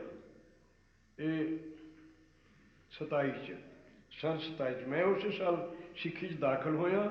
ਉਹ 3 ਸਾਲ ਪਹਿਲਾਂ ਦੇ ਸਤਪੁਰਸ਼ਾਂ ਕੋਲ ਆਏ ਹੋਏ ਤੇ ਬਾਬਾ ਕਿਸ਼ਨ ਸੋਹਣੀ 27 'ਚ ਹੀ ਆਏ ਨੇ।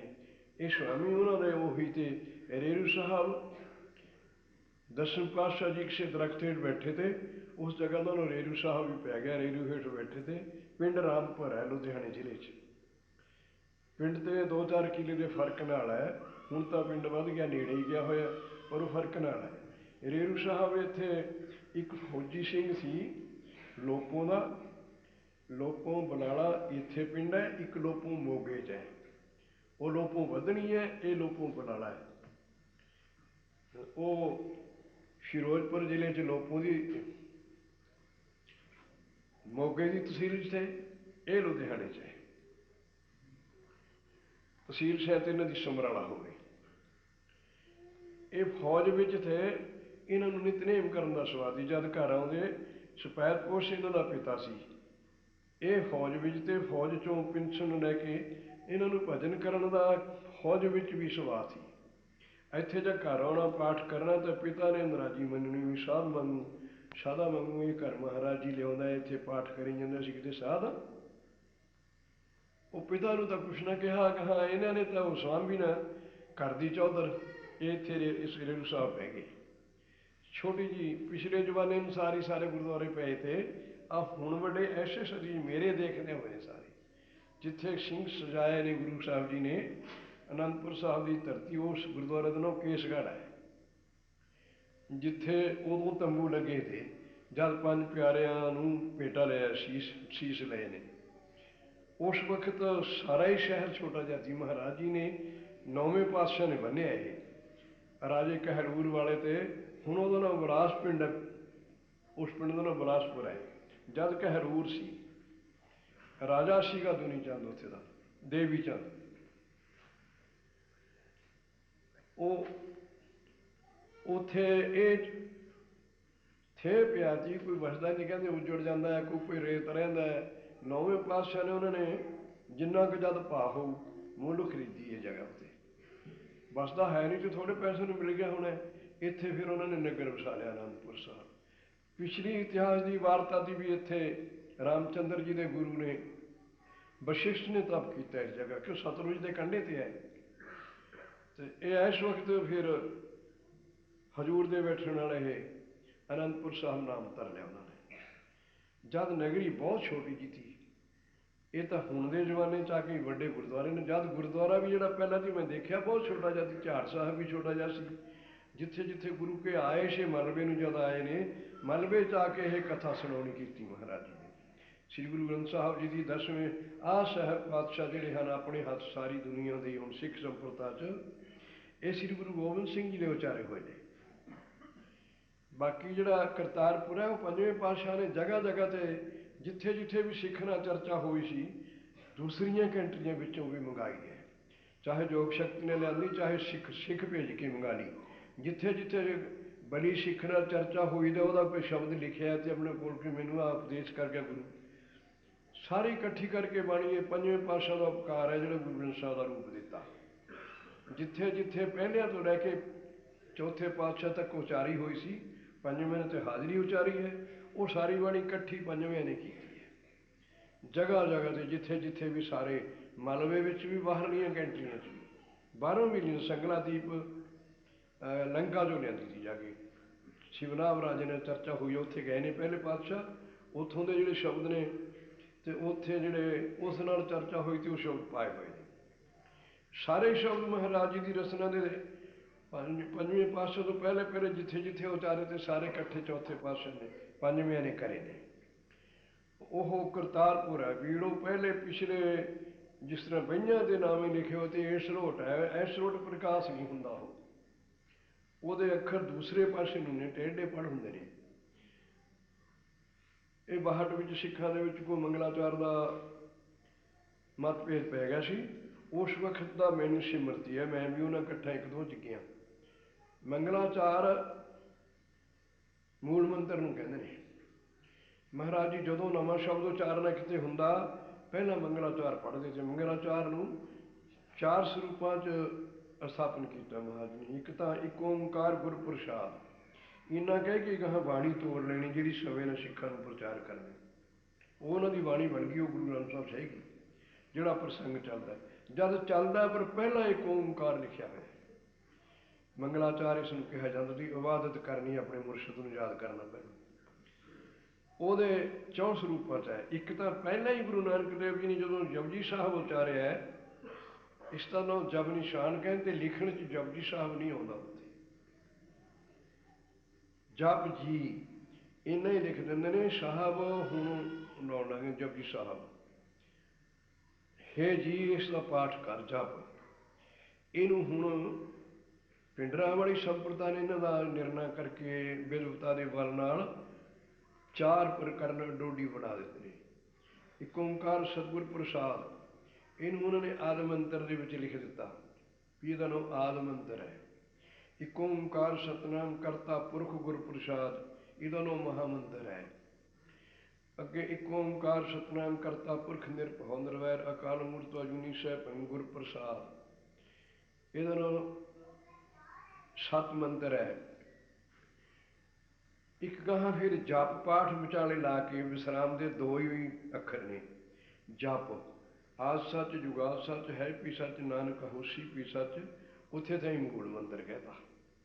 ਇਹਨਾਂ ਨੇ ਇਹ ਚਾਰ ਨਿਰਣੇ ਕਰਨੇ ਨੇ, ਚਾਰ ਹਿੱਸੇ ਬਣਾਤੇ, ਤੇ ਇਹਨਾਂ ਦੀ ਸੰਪਰਤਾ ਨੇ ਵੀ ਮੂਲ ਮੰਤਰ ਨੂੰ ਚੌਂ ਹਿੱਸਿਆਂ 'ਚ ਵਰਤਿਆ ਗੁਰੂ ਗ੍ਰੰਥ ਸਾਹਿਬ ਜੀ ਦੇ ਵਿੱਚ। ਕਿਤੇ ਇੱਕ ਓਂਕਾਰ ਗੁਰਪ੍ਰਸਾਦ ਤੋਂ ਫਿਰ ਮੰਗਲਾਚਾਰ ਕਹਿ ਕੇ ਗਾਹਾਂ ਬਾਣੀ ਤੋਰ ਲੈਂਦੇ ਤੇ, ਕਿਤੇ ਜਪ ਗੁਰਪ੍ਰਸਾਦ ਥਾਂ ਜੀ, ਤੇ ਚੌਥਾ ਜਿਹੜਾ ਪਹਿਲਾ ਉਹ ਪਹਿਲਾਂ ਹੀ ਹੈ ਜਪ ਸਾਹਿਬ ਦੇ ਆਦਿ 'ਚ ਹੀ, ਨਾਨਕ ਹੋਸੀ ਵੀ ਸੱਚ ਤੱਕ ਗਾਹਾਂ ਨਹੀਂ, ਕਿਤੇ ਗਾਹਾਂ ਗੁਰਪ੍ਰਸਾਦ ਤੱਕ ਹੈ। ਸਾਰੇ ਮੰਗਲਾਚਾਰ ਜ਼ਿਆਦੇ ਨੇ ਤਾਂ ਗੁਰਪ੍ਰਸਾਦ ਤੱਕ ਨਹੀਂ। ਉਹਨਾਂ ਦੇ ਵਿੱਚ 125 ਮੰਗਲਾਚਾਰ ਪਹਿਲਾ ਮੰਗਲਾਚਾਰ ਆਉਂਦੇ ਨੇ, ਪਿੱਛੋਂ ਬਾਣੀ ਤੁਰਦੀ ਹੈ। 125 ਮੰਗਲਾਚਾਰ ਨੇ ਜਿਹੜੇ ਪਹਿਲਾਂ ਬਾਣੀ ਰਾਗ ਕਿਹਾ ਜਿਹੜਾ ਧਨਾਸਰੀ ਮਹੱਲਾ ਪਹਿਲਾ, ਇੱਕ ਓਂਕਾਰ ਘਰ ਪਹਿਲਾ ਚੌਕ ਦੇ ਇੱਕ ਓਂਕਾਰ ਪਿੱਛੋਂ ਪੜ੍ਹਿਆ। ਇਸ ਰੋਟ ਦੇ ਮੰਗਲਾਚਾਰ 125 ਨੇ ਜਿਹੜੇ ਪਹਿਲਾਂ ਰਾਗ ਕਹਿ ਗਏ, ਜਿਹੜਾ ਵੀ ਰਾਗ ਤੁਰਦਾ ਹੈ। ਮੇਰੇ ਜਾਤ ਧਨਾਸਰੀ ਹੈ 660 ਤੇ ਹੈ, ਤੇ ਇਹ ਪਹਿਲਾਂ ਰਾਗ ਤੁਰਦਾ, ਪਿੱਛੋਂ ਮੰਗਲਾਚਾਰ ਪੜ੍ਹਿਆ। ਫਿਰ ਕਿਹਾ ਇੱਕ ਓਂਕਾਰ ਸਤਿਨਾਮ ਕਰਤਾ ਪੁਰਖ ਨਿਰਭਉ ਨਿਰਵੈਰ ਅਕਾਲ ਮੂਰਤਿ ਅਜੂਨੀ ਸੈਭੰ ਗੁਰ ਪ੍ਰਸਾਦ। ਜੀਵ ਡਰਤਾ ਆਪਣਾ, ਇਹ ਫਿਰ ਸ਼ਬਦ ਉਹਨਾਂ ਦਾ ਟਾਈਮ ਦਾ ਉਚਾਰਿਆ ਹੋਇਆ ਰਾਗ ਚੱਲਦਾ, ਇੱਥੋਂ ਰਾਗ ਚੱਲਦਾ ਧਨਾਸਰੀ। ਹੋਰ ਰਾਗਾਂ ਦੇ ਵਿੱਚ ਵੀ 25 ਮੰਗਲਾਚਾਰ ਇਹ ਹੁਣ ਦੇ ਪਹਿਰੇ 'ਚ ਆ ਕੇ ਮਾਸ਼ਰ ਜਥੇਦਾਰ ਸੀ ਇਸ ਕੌਮ ਦਾ, ਅਕਾਲੀ ਦਲ ਦਾ, ਬਹੁਤ ਚਿਰ ਰਿਹਾ। ਪਹਿਲਾਂ ਇਹ ਆਪਣੀ ਮਾਸਟਰੀ ਕਰਦਾ ਸੀ ਲੈਲਪੁਰ ਦੇ ਜ਼ਿਲ੍ਹੇ ਵਿੱਚ। ਇਹ ਖੱਤਰੀਆਂ ਜੀ ਪਾਪਾ ਤਾਂ ਬਾਪ ਨੂੰ ਕਹਿੰਦੇ ਨੇ, ਹੁਣ ਸਿੱਧਾ ਹੀ ਕਹਿਣ ਲੱਗੇ, ਆਪਣੇ ਇਲਾਕੇ 'ਚ ਬਗਾਵਤ ਵਾਲੇ ਸਾਲ ਆ ਗਏ, ਸਾਰਿਆਂ ਖੱਤਰੀਆਂ ਨੂੰ ਪਾਪਾ ਕਹਿਣ ਲੱਗੇ। ਕੇਸਾਂ ਵਾਲੇ ਨੂੰ ਪਾਪਾ, ਦੂਸਰੇ ਨੂੰ ਖੱਤਰੀ ਕਹਿੰਦੇ ਜਿਹੜਾ ਕੇਸਾਂ ਤੋਂ ਹੀਣ ਹੈ। ਪਾਪਾ ਵਾਸ਼ਰੂਮੇ ਸਤਿਕਾਰ ਵਾਲਾ ਬਾਪ ਉਹਨਾਂ ਦਾ, ਸ਼ਹਿਰਾਂ ਦੇ ਵਿੱਚ ਪਾਪਾ ਬਾਪੂ ਨੂੰ ਕਹਿੰਦੇ ਸੀ। ਬਾਪੂ ਨੂੰ ਉਹਨਾਂ ਨੇ ਸਤਿਕਾਰ ਵਾਲਾ ਸ਼ਬਦ ਤੋਰ ਲਿਆ। ਇਹ ਮਾਸ਼ਰ ਨੇ ਫਿਰ ਮੰਗਲਾਚਾਰ ਪੜ੍ਹਨ ਦੀ ਵਿਦਵਤਾ ਦੇ ਬਲ ਨਾਲ ਜਥੇਦਾਰੀ ਉਹ ਬਹੁਤ ਚਿਰ ਕਰ ਗਿਆ ਅਕਾਲੀਆਂ 'ਚ, ਸਾਰੇ ਪੰਥ ਦਾ ਹੀ ਜਥੇਦਾਰ ਸੀ। ਉਹਨੇ ਮੰਗਲਾਚਾਰ ਬਦਲੇ 25 ਬਈ ਸਾਰੇ ਸਾਡੇ ਵਿਦਵਾਨਾਂ ਦਾ ਵਿਚਾਰ ਹੈ ਵੀ ਇਹ ਸਾਧਾ ਨੇ ਪਾਤੇ, ਸਾਰੇ ਪਹਿਲਾਂ ਹੋਣੇ ਚਾਹੀਦੇ। ਜਦ ਅਸੀਂ ਚਿੱਠੀ ਲਿਖਦੇ ਹਾਂ ਤਾਂ ਪਹਿਲਾਂ ਇੱਕ ਓਂਕਾਰ ਲਿਖਦੇ ਹਾਂ ਵੀ ਮੰਗਲਾਚਾਰ ਪਹਿਲਾਂ ਹੋਣਾ ਚਾਹੀਦਾ। ਵੀ 25 ਜਿਹੜੇ ਪਿੱਛੋਂ ਬਣਾਏ ਨੇ ਇਹ 200 250 ਵਰਾ 300 ਵਰਾ ਉਦਾਸੀ ਸਾਧੂਆਂ ਦੇ ਹੱਥ ਸੇਵਾ ਰਹੀ, ਵੀ ਉਹਨਾਂ ਨੇ ਆਪਣੀ ਮਰਜ਼ੀ ਨਾਲ ਪਾਤੇ। ਮਾਸਟਰ ਨੇ ਬਦਲਨੇ ਨੇ, ਸੰਗਤ ਨੂੰ ਹੱਥ 'ਚ ਲੈ ਕੇ ਬਦਲੇ ਨੇ ਸਾਰੀ ਨੂੰ, ਪਰ ਬਦਲੇ ਉਹਦੇ ਪਹਿਰੇ 'ਚ ਨੇ। ਉਹਨਾਂ ਦੇ ਪਹਿਰੇ 'ਚ ਫਿਰ ਸਾਧ ਸੰਪਰਤਾ ਸੀ ਜਿਹੜੀ ਮਾਲਵੇ ਦੇ ਵੀ, ਮਾਝੇ ਦੇ ਵੀ, ਦੁਆਬੇ ਦੇ ਵੀ, ਇਹ ਸਾਰੇ ਇਕੱਠੇ ਹੋ ਕੇ ਇਸ ਤੋਂ ਖਿਲਾਫ ਹੋ ਗਏ ਵੀ ਅਸੀਂ ਜਿਹੜਾ ਗੁਰੂ ਸਾਹਿਬ ਜੀ ਦਾ ਅੱਖਰ ਉਚਾਰਿਆ ਹੈ ਉਹਦੇ 'ਚ ਨਹੀਂ ਬਦਲਣ ਦੇਣਾ ਕੋਈ। ਅਕਾਲੀ ਦਲ ਦੀ, ਸ਼੍ਰੋਮਣੀ ਕਮੇਟੀ ਦੀ ਤੇ ਸਾਧਾਂ ਦੀਆਂ ਦੋ ਪਾਰਟੀਆਂ ਬਣ ਗਈਆਂ ਸਿੱਖਾਂ 'ਚ। ਸਾਧ ਸੰਪਰਦਾ ਸਾਰੇ ਹੀ ਰਲ ਗਏ, ਕੋਈ ਛੋਟਾ ਸੀ ਚਾਹੇ ਵੱਡਾ ਸੀ, ਵੀ ਗੁਰੂ ਸਾਹਿਬ ਜੀ ਦੀ ਜਿਹੜਾ ਕਿਸੇ ਬੰਦੇ 'ਤੇ ਕੋਈ ਉਤਬਾਰ ਨਾ ਕਰੇ, ਵੀ ਮੈਂ ਨਹੀਂ ਇਹਨੂੰ ਗੁਰੂ ਕਹਿਣਾ, ਮੈਂ ਨਹੀਂ ਇਹਨੂੰ ਸੰਤ ਕਹਿਣਾ, ਇਹ ਤਾਂ ਦਰਕਨਾਰ ਗੱਲ ਹੈ, ਆਪੋ ਆਪਣੀ ਸਰਦਾ ਹੈ।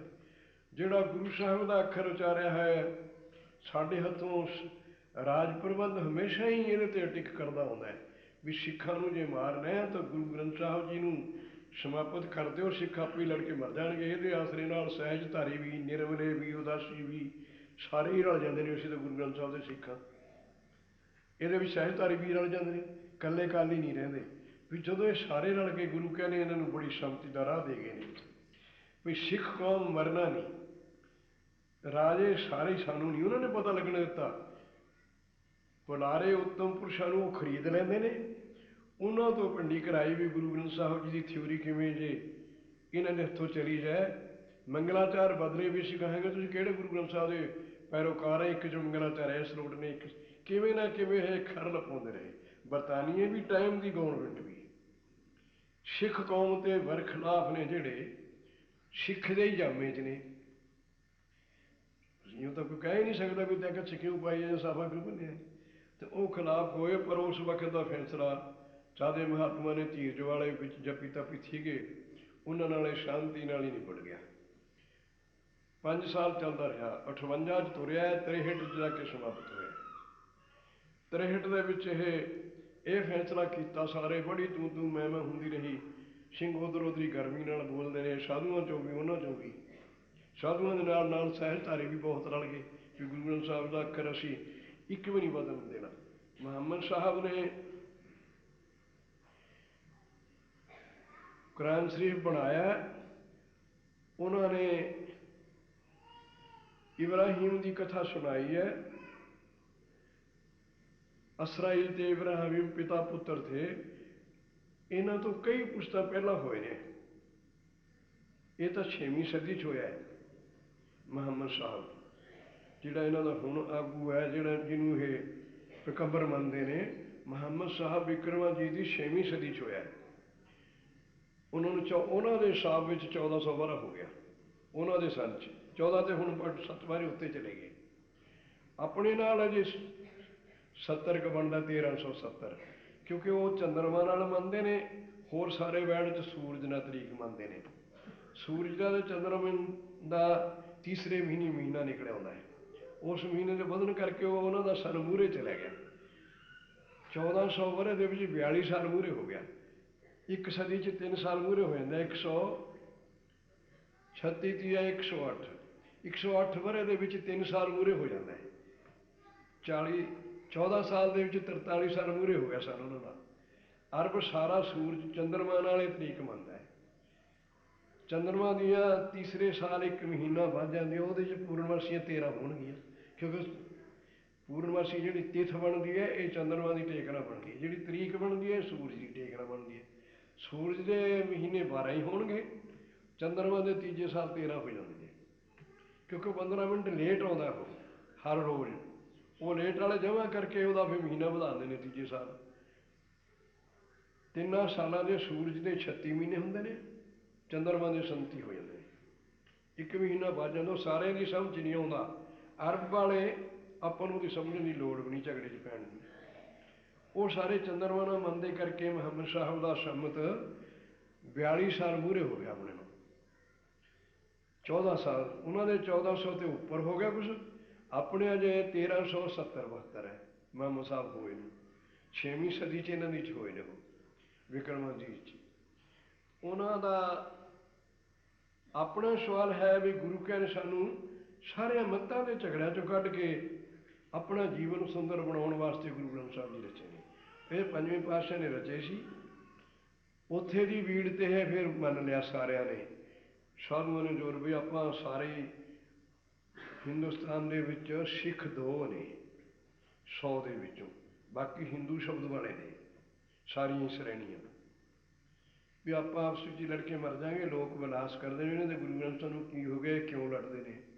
ਬਹੁਤ ਸਾਰੇ ਬਾਬਾ ਜਵਾਲਾ ਸਿੰਘ ਵਰਗਿਆਂ ਨੇ, ਹੋਰ ਕਈ ਸਾਧੂਆਂ ਨੇ ਜਿਹੜੇ ਪੂਜਨੀਕ ਸਿਮਰਨ ਵਾਲੇ ਬੰਦੇ ਥੇ, ਉਹਨਾਂ ਨੇ ਰਲ ਕੇ ਸਾਰਿਆਂ ਨੂੰ ਸਮਝਾਇਆ ਵੀ ਤੁਸੀਂ ਘਰ ਬੈਠ ਕੇ ਸਮਝ ਲਓ ਵੀ ਆਪਾਂ ਇੱਕ ਟੇਕ ਰੱਖਦੇ ਹਾਂ। ਬਾਦਸ਼ਾਹ ਬਲੀ ਲੋਕਾਂ ਨੂੰ ਖਰੀਦ ਲੈਂਦੇ ਨੇ, ਚਾਹੇ ਮਾਸਟਰ ਨੂੰ ਖਰੀਦ ਲਿਆ ਉਹਨਾਂ ਨੇ, ਟਾਈਮ ਨਾਲ ਕਿਸੇ ਦਾ ਗੁੱਸਾ ਵਧਾਉਣ ਨੂੰ ਨਾਂ ਨਹੀਂ ਲਿਆ।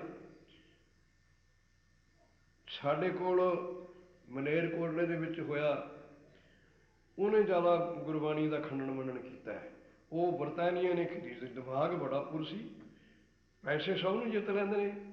ਉਹਨਾਂ ਨੇ ਮਾਸਟਰ ਨੂੰ ਇਤਨੀ ਵਡਿਆਈ ਦਿੱਤੀ ਵੀ ਇਹਨਾਂ ਸਾਧਾਂ ਦੇ ਹੱਥ ਮਹਾਰਾਜ ਜੀ 10-12 ਸਾਲ ਰਹੇ। ਆਹ ਨਾਈਆਂ ਛਿੰਬਿਆਂ ਦੀ ਬਾਣੀ ਚਾੜ੍ਹਤੀ, ਚਮਾਰਾਂ ਦੀ ਚਾੜ੍ਹਤੀ, ਕਿੱਥੇ ਗੁਰੂ ਨਾਨਕ ਐਡਾ ਬਲੀ, ਕਿੱਥੇ ਜਲਾਹਿਆਂ ਦਾ ਮੁੰਡਾ ਨਾਲ ਬਿਠਾ ਦਿੱਤਾ, ਇੱਕ ਚਮਾਰਾਂ ਦਾ ਬਿਠਾ ਦਿੱਤਾ।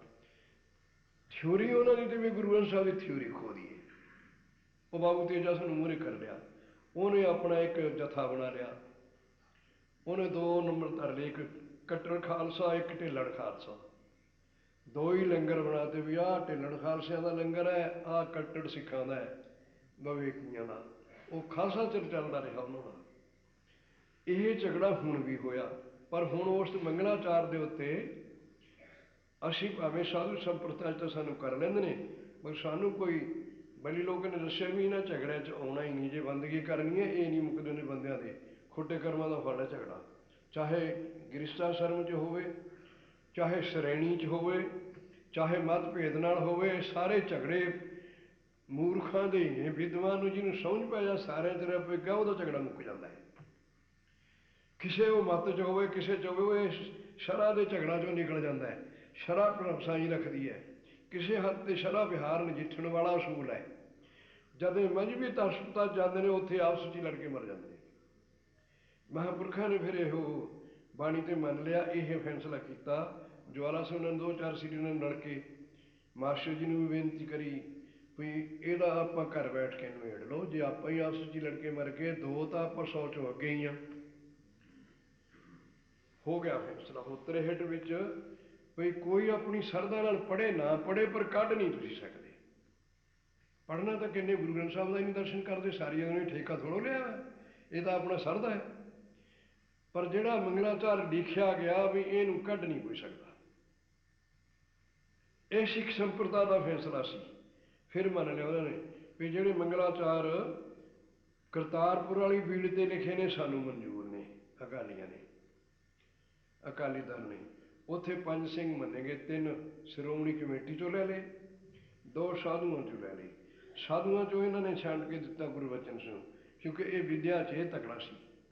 ਸਾਨੂੰ ਤਾਂ ਊਂ ਵੀ ਪਤਾ ਨਹੀਂ ਮੰਗਲਾਚਾਰ ਹੁੰਦੇ ਕੀ ਨਹੀਂ, ਹਨ ਕਿੰਨੇ, ਹਨ ਕਿਹੜੇ, ਉਹ ਇਸ ਗੱਲ ਦੇ ਖੋਜੀ ਤੇ ਇੱਕ ਤਾਂ ਉਹਨਾਂ ਨੂੰ ਭੇਜਿਆ, ਇੱਕ ਜਵਾਲਾ ਸਿੰਘ ਨੂੰ, ਸਾਧੂਆਂ 'ਚ ਇਹ 2 ਭੇਜੇ ਉਸ ਮਹਾਰਾਜ ਜੀ ਦਾ ਦਰਸ਼ਨ ਕਰਨ ਵਾਸਤੇ ਕਰਤਾਰਪੁਰ ਵਾਲੇ ਦਾ, ਵੀ ਉੱਥੇ ਮੰਗਲਾਚਾਰ ਕਿੰਨੇ ਨੇ, ਕਿਸ ਰੋਡ ਨੇ, ਵੀ ਜਿਹੜਾ ਕੁਛ ਉੱਥੇ ਹੋਊ ਸਾਨੂੰ ਸਾਰਿਆਂ ਨੂੰ ਹੀ ਮਨਜ਼ੂਰ ਹੈ। ਉੱਥੇ ਜਿੱਕਣ ਮੰਗਲਾਚਾਰ ਇੱਥੇ ਹੈਗੇ ਇਵੇਂ ਹੀ ਨਿਕਲੇ। ਉੱਥੇ ਫੈਸਲਾ ਹੋ ਗਿਆ ਵੀ ਆਪਣੀ ਸਰਦਾ ਨੂੰ ਕੋਈ ਪੜ੍ਹੇ ਨਾ ਪੜ੍ਹੇ ਕੱਢ ਨਹੀਂ ਸਕਦੇ। ਨਹੀਂ ਤਾਂ ਇਹਨਾਂ ਨੇ ਬਲਾਕ ਬਣਾ ਲਏ ਤੇ ਮਹਾਰਾਜ ਜੀ ਦਾ ਸਾਰਾ ਵੀ ਮੰਗਲਾਚਾਰ 125 ਬਦਲ ਦਿਓ, ਪਹਿਲਾਂ ਕਰ ਦਿਓ। ਫਿਰ ਇਹਨਾਂ ਨੇ ਬਾਣੀ ਕਰਨੀ ਸ਼ੁਰੂ ਕਰ ਦੇਣੀ। ਤੀਜਾ ਸੁਨੇ ਤਾਂ ਕੱਢਤੀ ਸੀ ਸਾਰੀ ਬਾਣੀ। 200 ਸਰੂਪ ਉਹਨਾਂ ਦੇ ਘਰ ਹੀ ਛਪਿਆ ਪਿਆ, ਗਾਹਾਂ ਸੰਗਤ 'ਚ ਪ੍ਰਵੇਸ਼ ਨਹੀਂ ਹੋਇਆ। ਸਾਰੀ ਬਾਣੀ ਕੱਢਤੀ ਵੀ ਗੁਰੂ ਨਾਨਕ ਹੀ ਉੱਤਮ ਪੁਰਸ਼ ਹੋਇਆ। ਇਹ ਨਾਈ ਸਿੰਬਿਆਂ ਦੀਆਂ ਬਾਣੀਆਂ ਤਾਂ ਸਾਧਾਂ ਨੇ ਲਿਹਾਜ਼ ਨਾਲ ਪਾਤੀਆਂ। ਕਿੱਥੇ ਇੱਕ ਬਰਮ ਸਾਰੇ ਰਲਾਉਣਾ ਸੀ, ਉਹਨਾਂ ਨੇ ਉੱਚ ਨੀਚਤਾ ਸਗਾ ਵਧਾ ਦਿੱਤੀ ਉਹਦੇ ਵਿੱਚ। ਉਹਨਾਂ ਦਾ ਜੀ ਗੁਣਵਾਨ ਪੁਰਸ਼ ਇਕੱਠੇ ਹੋਵੋ, ਗੁਣਾਂ ਦੀ ਸਾਂਝ ਹੈ, ਰੱਬ ਗੁਣਾਂ ਦਾ ਪੁਤਲਾ ਹੈ। ਗੁਣਵਾਨ ਹੀ ਤਰੱਕੀ ਕਰਦਾ, ਮਨੁੱਖਾਂ ਦੀ ਜਾਤ ਇੱਕੋ ਹੀ ਹੈ। ਗੁਣਵਾਨ ਨੂੰ ਦੇਵਤਾ ਕਿਹਾ ਜਾਂਦਾ ਹੈ, ਗੁਣਾਂ ਤੋਂ ਹੀਣ ਨੂੰ ਰਾਖਸ਼ ਕਿਹਾ ਜਾਂਦਾ ਹੈ ਜਾਂ ਪਸ਼ੂ ਕਿਹਾ ਜਾਂਦਾ ਹੈ। ਹਨ ਮਨੁੱਖੀ, ਗੁਣਾਂ ਦੇ ਗੁਣ ਖਰੀਦਣ ਦੀ ਸਤਸੰਗ ਹੈ। ਇੱਥੋਂ ਵੀ ਝਗੜਾ ਬਾਬਾ ਜੀ ਕਹਿੰਦੇ ਜਵਾਬ ਦੇ ਗਏ ਨੇ। ਮੈਂ ਹੁਣ ਉਹਨਾਂ ਦੇ ਲੇਖ ਹੀ ਪੇਸ਼ ਕਰਦਾ। ਮੈਂ ਇਸ ਅਵਸਥਾ ਦਾ ਮਾਲਕ ਨਹੀਂ, ਮੈਂ ਸੰਗਤ ਤੋਂ ਆਸ਼ੀਰਵਾਦ ਮੰਗਦਾ ਵੀ ਸਾਨੂੰ ਬਲ ਦੇਣ ਹਜ਼ੂਰ ਆਪਣੇ ਹੁਕਮ ਦੇ। ਉਹਨਾਂ ਨੇ ਕਿਹਾ ਵੀ ਵਾਦ ਵਿਵਾਦ ਕਾਹੂ ਸੋ ਨਾ ਕੀਜੈ, ਜੇ ਤਾਂ ਰੱਬ ਦਾ ਖੋਜ ਕਰਨਾ ਤਾਂ ਕਿਸੇ ਨਾਲ ਝਗੜਾ ਨਾ ਕਰੀ। ਵੀ ਐ ਗੁਰੂ ਦੇ ਧਾਰੀ ਹੁੰਦਾ ਹੈ, ਗੁਰੂ ਗ੍ਰੰਥ ਸਾਹਿਬ ਹੈ, ਤੂੰ ਆਪਣੀ ਸਰਦਾ ਨਾਲ ਪੂਜ, ਤੈਨੂੰ ਫਲ ਮਿਲ ਜਾਏਗਾ, ਪਰ ਝਗੜਾ ਨਹੀਂ ਕਿਸੇ ਨਾਲ ਕਰਨਾ। ਝਗੜਾ ਜਿਹੜਾ ਹੈ ਉਹ ਬਿਲਕੁਲ ਮੂਰਖਾਂ 'ਚ ਲੈ ਜਾਂਦਾ। ਜਦ ਝਗੜੀ ਪਏ ਰੱਬ ਕਿੱਥੇ ਮਿਲ ਪੂ ਉਹਨੂੰ। ਝਗੜਾ ਨਿਬੇੜਿਆ ਸਾਧੂਆਂ ਨੇ, ਪੂਰਨ ਬਲੀ ਲੋਕਾਂ ਨੇ ਵੀ ਝਗੜਾ ਨਾ ਕਰੋ। ਆਪਣੀ ਸਰਦਾ ਨਾਲ ਪੜ੍ਹੇ ਕੋਈ ਨਾ ਪੜ੍ਹੇ, ਪਰ ਮੰਗਲਾਚਾਰ ਫਿਰ ਕੱਢਣ ਦੀ ਉਹਨਾਂ ਦੀ ਹਿੰਮਤ ਨਹੀਂ ਪਈ। ਹੁਣ ਉਸੇ ਲੋਟ ਹੀ ਨੇ ਜਿੱਕਣ ਪਹਿਲਾਂ ਚਲੇ ਆਉਂਦੇ ਨੇ ਵੀ ਇਹਦੇ ਵਿੱਚ ਨਾ ਕੋਈ ਅੱਖਰ ਪਾ ਸਕਦਾ ਨਾ ਕੱਢ ਸਕਦਾ ਹੈ। ਮੁਹੰਮਦ ਸਾਹਿਬ ਦਾ ਵੀ ਪ੍ਰਮਾਣ ਦਿੱਤਾ ਵੀ ਉਹਨਾਂ ਨੇ, ਇਬਰਾਹੀਮ ਨੇ ਆਪਣੇ ਘਰ ਵਾਲੀ ਨਾਲ, ਉਹ ਇਹਨਾਂ ਤੋਂ ਪੈਗੰਬਰ ਇਹਨਾਂ ਦੇ ਬਹੁਤ ਹੋਏ ਨੇ, ਇਹਨਾਂ ਤੋਂ 10,000 ਵਰ੍ਹਾ ਪਹਿਲਾਂ ਹੋਇਆ ਮੁਹੰਮਦ ਨਾਲੋਂ। ਉਹਨਾਂ ਦੀ ਕੁਰਾਨ ਸ਼ਰੀਫ ਇਹਨਾਂ ਨੇ ਉਚਾਰੀ ਹੈ, ਉਹਦੇ ਵਿੱਚ ਉਹਨਾਂ ਨੇ ਉਹਨਾਂ ਦੀ ਸਹੀ ਗੱਲ ਲਿਖੀ ਹੈ। ਬਾਬਾ ਕਬੀਰ ਸਾਹਿਬ ਜੀ ਨੇ ਇਸ ਗੁਰੂ ਗ੍ਰੰਥ ਸਾਹਿਬ 'ਚ ਲਿਖਤੀ। ਉਹ ਜਦ ਇਹਨੂੰ ਸੁਣਨ ਦਾ ਸਮਾਂ ਆਇਆ, ਮੁਸਲਮਾਨਾਂ ਦੇ ਘਰ ਜੰਮਿਆ ਸੀ, ਉਪਦੇਸ਼ ਨੂੰ ਰਾਮਾਨੰਦ ਦਾ ਸੀ। ਇਹਨੇ ਸੁਨਤ 'ਤੇ ਜਵਾਬ ਦੇ ਦਿੱਤਾ ਵੀ ਮੈਂ ਨਹੀਂ ਕਰਾਉਣੀ। ਜੇ ਸੁਨਤ ਕਰੇ ਤਾਂ ਰੱਬ ਬਣਦਾ, ਤਾਂ ਰੱਬ ਪਹਿਲਾਂ ਹੀ ਕੱਟ ਦਿੰਦਾ ਇਸ ਸੰਗ ਨੂੰ। ਉਹਨਾਂ ਦੀ ਬੜੀ ਲੰਮੀ ਚੌੜੀ ਕਥਾ ਚੱਲੀ ਹੈ। 2-3 ਸ਼ਬਦ ਬਾਣੀ 'ਚ ਹੈਗੇ ਉਹਨਾਂ ਦੇ, ਪੰਡਤ ਨਾਲ ਗੋਸ਼ਟ ਕਰਦੇ। ਉਹਨਾਂ ਨੇ ਸੁਨਤ 'ਤੇ ਜਵਾਬ ਦੇਣ 'ਤੇ ਫੈਸਲਾ ਸਾਰਿਆਂ ਨੇ ਕੀਤਾ ਵੀ ਆਪਣਾ ਪੀਰ ਆਪੇ ਟੋਲ ਲੂ, ਵੀ ਧੱਕੇ ਨਾਲ ਨਾ ਇਹਨੂੰ ਕਰੋ। ਉਹ ਐਡਾ ਬਲੀ ਹੋਇਆ। ਉਹਨਾਂ ਨੇ ਇਹ ਲਿਖਤਾ ਵੀ ਇਹ ਤਾਂ ਸ਼ਖਸ ਨੇ ਕਰ ਸੁਨਤ ਕੀ ਜਾ, ਮੈਂ ਨੂੰ ਬਦੂੰਗਾ ਪਾਈ, ਚਾਹੋ ਅੱਲਾ ਤੁਰ ਕਰੇਗਾ ਤਾਂ ਆਪ ਨਹੀਂ ਹੀ ਕੱਟ ਜਾਈ। ਇਹ ਸ਼ਬਦ ਗੁਰਬਾਣੀ 'ਚ ਆਉਂਦਾ ਵੀ ਜੋ ਪਹਿਲੇ ਹੀ ਇਸ ਸੰਗ ਨੂੰ ਕੱਟ ਦਿੰਦਾ ਜੇ ਰੱਬ ਨੂੰ ਮਨਜ਼ੂਰ ਨਾ ਹੁੰਦਾ। ਉਹਨਾਂ ਨੇ ਤਾਂ ਆਪਣੀ ਕਮਜ਼ੋਰੀ ਪੇਸ਼, ਮੁਹੰਮਦ ਸਾਹਿਬ ਨੇ ਕੁਰਾਨ ਸ਼ਰੀਫ ਲਿਖਤੀ ਥੀ, ਉਹਨਾਂ ਦਾ ਪੈਗੰਬਰ, ਉਹ ਸੱਚ ਦੇ ਖਿਆਲ 'ਤੇ ਆ ਕੇ ਉਹਨਾਂ ਨੇ ਸੱਚ ਬੋਲਿਆ। ਉਹਨਾਂ ਨੇ ਮਰ ਜਨਾਨੇ ਨੇ ਦੋਹਾਂ ਨੇ ਪਰਨ ਕਰ ਲਿਆ। ਇਹਨਾਂ ਦੇ ਉਹ ਇਸ਼ਟ ਦੇ ਪੀਰ ਥੇ ਉਸ ਜ਼ਮਾਨੇ ਦੇ। ਵੀ ਆਪਾਂ मैं पर पुरुष की संगत नहीं करनी, तै पराई इस्तरी की नहीं करनी। सिर सिर की शर्त, जिहड़ा इस शर्त नूं भन्ने उहदा सिर ले लेना। पहला पैगंबर हारिया, इब्राहिम हारिया, इसराइल उहदा गां पुत्र सी। वो दोनों टाइम के पैगंबर थे, हुण भी वो इन्हां दे मत भी पैगंबरां च ही नहीं। मुहम्मद साहब ने बहुत अगों इन्हें सवाल यदा पेश किया सी भी उन्होंने सच ते आके उन्होंने इस पोल नूं लुकोया नहीं। उन्होंने भी कहा भी पहला सुंदर लड़की देख के शादी मर्द ने करा ली, दूजी भी राजे करा लेंदे ने। उन्हें अपना जिहड़ा वायदा कराया सी वो पेश किया इस्तरी घर वाली ने भी आपां आह देखो तुसीं अपने रसना नाल दस्तखत किए हुए ने अपने दोहां दे भी जिहड़ा पहला इस शर्त नूं भन्ने उहदा सिर ले लेना। मैं पराए पुरुष की संगत नहीं करनी, तैं पराई इस्तरी नहीं करनी। तैं पराई इस्तरी क्यों ब्याह के लियांदी? उन्हें मन लिया इसनूं भी मैं वायदा खिलाफ होया, वायदा खिलाफ इंसानियत खत्म। बयान ही रब नूं बुलाउंदा, बयान तो भुल्ले हुए पर रब दे दूर होए आ। जिहड़ा अपने बयान ते सही है वो कदे भुल्लदा नहीं अपने आप को। वायदा खिलाफ होने ते उसने मन लिया भी मेरा सिर लै लै। ये सारी संगत ने मिल के माता जी की भी मूहरे भी बेनती की पैगंबर के घर वाली दे भी अपना पैगंबर है, थोड़ा यही पति है भी जे हुण तुसीं इहदा सिर लै लिया तो फिर अपना काम किवें बनूगा? भी तुसीं एक बारी इन्हां नूं वार्निंग दे दिओ, एक बारी माफ़ी दे दिओ, गाहां नूं नहीं ये करदे। वो सारे ने मिल के माता जी तो कहा दिता, घर वाली तो पैगंबर दे भी मैं हजूर एक बारी अपने वालों थानू माफ़ी दिनी हाँ,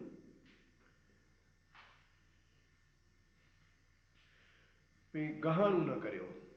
कहंदा भी ये मनदा कोई उषा नहीं, उन्हें नहीं मन्निया।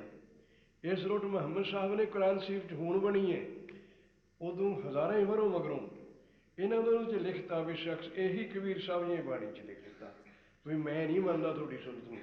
ये तो उन्होंने गलती की थी, मगरलियां ने मनता भी सारियां गलतियां माफ़ हो जांदियां, इस अंग का सुपारी तो मूहरों मार सुना दिओ, सारे ही बख्शिश आ जाएंगे। जब पैगंबर बख्शिया गया जी साडा, उन्हें पराई पुरख की संगत करी थी, वो इस अंग के उत्तों मार सुना दिता तो उसनूं माफ़ी मिल गई। सारिया ने रस्म बना ली है।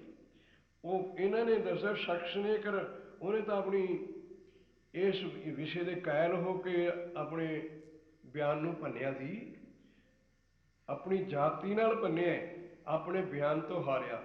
उन्हें वायदा किया तीसरी दे नाल भी आपां मुरशद हाँ सारी दुनिया दे मुसलमान वीरां दे भी जे आपां ने इहनूं पालांगे गाहां कौन पालू?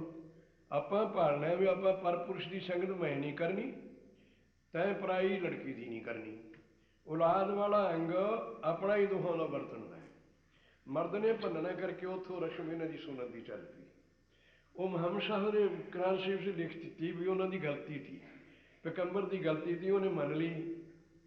उसनूं आया ख्वाब सुपने दे विच, उन्हें कहा रब के दर्शन होए भी दे कुरबानी रब नूं जो खरी प्यारी। उन्हें अपना जिन्ना धनमाल सी, टाइम का राजा सी, सारे कौम का मालिक सी। मुसलमानी कौम तो वाह धार्म तो सारी मुसलमानों की अपने विच ही बहुत ने, नाले थोड़े चिर तो ही आए ने इधर, सारे कौम का पैगंबर थी।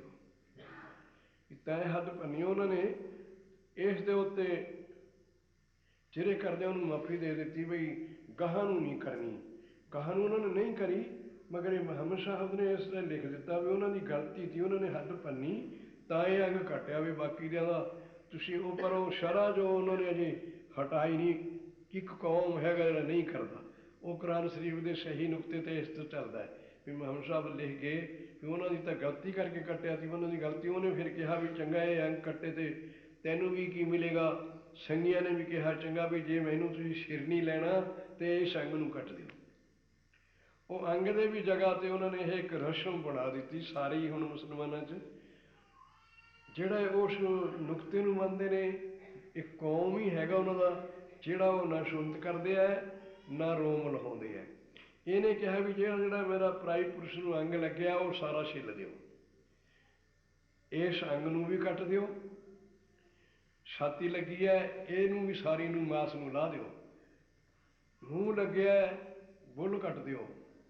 उन्होंने बुल की जगह लवा कट के सार लिया, मूरों लवा कट देंगे ने जिन्होंने शरह च लिया ने जब सुनत करते हैं। लवा आइया तो कटते हैं, सुनत तो वार अवस्था च कर देंगे ने। भी उन्होंने ये मुहम्मद साहब ने लिखता वो मैं नहीं देखी ग्रीन साहब, मैं तो अपने शब्द नूं जानदा। इत्थे कबीर साहब जी ने जवाब किया भी शख्स ने कर सुनत की जा मैं न वदूंगा पाई। भी ये तो वो गलती नूं फतवा लाया सी भी तैं गलती की है, उसने आप मन्निया भी मन का बस आ नहीं, तुसी ये अंग जे मेरा सिर भी नहीं लेना इन्नी गल मैं सारी संगत की जुड़ी हुई भी मन लेना, घर वाली की मन लेना, पर यह अंग कट दिओ जिहदे वश हो के मैं नीजो नूं भन्निया। उन्हें कहा भी जे अंग कट दिता कहा औलाद तो असीं खाली रहेंगे, फिर भी साडे हथ की रहा। यह बेनती करके सुपारी तो मसला तो उन्हीं नाल सार लिया। इत्थों लवा कट के सार लिया, रोम छाती दे वाल ला के सार लिया। उन्होंने तो जामी लाया सी, मगरों फिर सारे कौम का रस्म बन गया भी जब मुहम्मद की गुनाह बख्शा गया कम करने नाल, उन्होंने रस्म बना ली सारे ने भी जे आप शरह में आ जाइए तो साड़ियाँ जिन्नियां बंदे तो गलतियां होंदियां ही रहिंदियां, जिहड़ियां बाल अवस्था च करनियां नगहरी च करनियां वो सारियां ही माफ़ हो जाणगियां। तुसीं मुहम्मद वाला मुहम्मद ने तो जवाब देता है भी वो गलती तो उन्होंने तां तोरिया तुसीं ना, जिहड़ा उन्होंने आखे लगता वो तां नहीं मनाउंदे। ये छड्डो गल, सही मैंने दिता भी वैदा खिलाफ इंसानियत मलीन। इंसान आप जामे तो सारे इंसान दे, वायदा वाला एक कोई मुर्शद है, वो अपने रब नाल बंदगी करने का वायदा करके आया, साबती रखने का अंगां की वायदा करके आया। उन्होंने वायदा रखा उही पैगंबर तो उही साधु है जिहड़ा इन्हां अंगां नूं जित जाए, वो जोग नाल वरते, धर्म सुपत्नी नाल औलाद पैदा करे। रश इत्थे रखता करतार ने फिर सारिया ग्रंथां च इहदी मनाही की भी इहदे नाल शरीर भी शिथिल हो जाता है, धर्म भी मलीन हो जाता है, मन भी मलीन हो जाता है। इनू केवल धर्म सुपत्नी ते वरतो, उत्थे नहीं मलीन हुंदा, नाले दुनिया की मर्यादा बने रहू, दुनिया पैदा होती रहू। इत्थे उन्हान दे उत्ते रख के बाकी सारे ही ग्रंथां च जवाब दे गए भी इस अंग नूं वरतो ना, इहदे नाल बुद्धि भी भ्रष्ट हो जाएगी, शरीर भी कमजोर रह जाएगा जे इनू नजायज़ वरती जाऊगी। सवाल सी इनू नेकी करन दा, पुत्तर नूं जिक्कण आपां सिखालदे भी जिहड़े काम च इनू दुख होवे मुंडे नूं घूर के भी हटाउने आ। गुरु के जिहड़े काम दे विच वरियाई है उन्होंने इसे गल ते ऐ संगत दे विच कहा भी तू भाई नाम जपया कर। नाम जपण विच उन्हें दस्या भी जिथे इस रोट जप जिक्कण तैनूं मुरशदां दे दिते हुए शब्द याद रहन भुल्ले ना, उन्हां दी इस दी खातर ही नाम जपण नूं कहा भी सानूं इह ना साबतियां ने दस्सिया भी पराए धन नूं पराए चम नूं गऊ ते मां सूर दे तुल समझना है। एक पंक्ति च गुरु के कह के नहीं, हक पराया नानका उस सूर उस गाय गुर पीरा माता परे जा मुरदार ना खाए। अपने हक तो बाहर इनू सारे नूं मुरदार दसिया, दूसरे ने जिहदे ते मैं नहीं मिहनत करी, मेरा कुछ नहीं मंग के लिया जां खो के लिया। मंगण वाले नूं हो दस गए ने भी कला रोटी मंग के अपना साध गुजारा कर लवे, उन्होंने तो मंगण च लै गए बाहलियां ते पंक्तियां इस नाल पास कर लिया होने। पर गुरु कहने तो कहा भी गुरु पीर सदाए मंगण जाए ताकि मूँह न लगी पाए। वो करके कमाउण की शक्ति देवे, जो वो मंगण लग गया तो सारा चीज भेख ही मंगण लग जू। फिर जिन्ने सेवक होणगे मंगो ना, सीर दियां गर्जां घटाओ। जे तुहानूं पैदाइश थोड़ी है अपने छोले चप के सार लो, अद्धी रात उठ के मिहनत करो। मैं पहाड़ी इलाके गया खेमकुंड करनी, उधर बहुत थोड़े थोड़े रकबे ने चौल चूल बीज के आदा बीज के भेडा रख के गुजारा करते हैं। पहाड़ी च इलाका बड़ा थोड़ा है, मगर उन्होंने इस ते बड़ा सिदक है भी जे आप रोटी प्रशादा चौपड़े बिना छक लिया तो साडे मुर्शद नूं भोग नहीं लगना, ये किसी राखश नूं भोग लगता है जे रुखी रोटी देइए, गुरु क्या नहीं लगता। उन्होंने रुखी रोटी का असूल अदा करने वास्ते हिम्मत है नहीं रोपड़ियां चौपड़न की। जदों हल जोड़ते हैं चौऊ के मूहरे क्यों ला लेंदे ने, कहते भी हुण जिन्नी फसल बीजी है सारी वो चौखी हो गई। इउं कह लेंदे ने पहाड़ी लोग हेमकुंड करनी, तो गरीबी के ताण नाल क्यों इन्ना है नहीं, बहुत तंगी नाल गुजारा करते हैं उस इलाके च। सानू तो गुरु ने कहा तुसीं मक्खण खाओ रज के, मईयां रखो, हिम्मत करो, अद्धी रात उठ के हल वाहो। आप कमा के खाओ, खोहो ना। मक्खण छकण की भी जरूरत इजाजत है, दुध पीने की भी इजाजत है, पर सवाल है भी दूजे का ना खोहो। ये तो पतित होने इस पतिताई ते उद्यम करन सिखण नूं अद्धी रात उठण नूं कहा। जिहड़ा अद्धी रात उठू ना तो वह रस्ते च रलन दिंदा, ना हाली रलन दिंदा, ना अद्धी रात उठ के पीण वाली बुढ़ी रलन नहीं देती। बंदगी वाला किवें रलन देऊ सुत्तिआं नूं? तो उन्होंने तां उठा लिया भी उस वक्त की जी तेरी साधन कराया होया ये तेन औखे वेले इन्हां कम्मां ते डिगण ते बचा लूगा। साजरे उठ के भजनिया कर होर रब दा अपने भजन बिना कोई चवारा विचाले नहीं रहिंदा जिहड़ा अपना भजन करन ते पैना। अपनी आत्मे की शुद्धि लई सारे साधन ने जिन्ने गुरु ने दसे ने। सिख दे बचा लई इनू विद्यार्थी लई सारी विद्या होंदी है। मास्टर ने तो अपर दिमाग कर लिया, आप लई हुई है। जिहड़ा बच्चे तो साधन करवाना उन्होंने विद्या का प्रकाश देने वास्ते करवाना है। गुरु कहने जिहड़ियां चीज़ां सानूं छड्डण नूं कहा, साडे हिरदे की सफाई लई कहा। आपां इन्हां दे उत्ते वचन चाढ़ीए, बाणी पढ़ीए, बाणी इन्हां चीज़ों तो बचाउंदी है। इन्नी पढ़ीए कि सानूं होर बाहरले विषय भुल जाण। जे भुल जाण, चाहे एक ओंकार पढ़न वाले भुल जाण, चाहे सतपुरुष दे एक बयान करन वाले भुल जाण, चाहे दिन रात भजन करता रहे, ये भुलाने ने। बुरे काम भुलाने ने। बुरा काम है पराया धन, पराया तन, दोनों ही नहीं वरने। जै दोनों ने गुरु के ने कहा, दोहां मजहबां नूं कहा हक पराया नानका। हाकम हो के रिश्वत लैंदा है तो वो वास्ते कहा नहीं।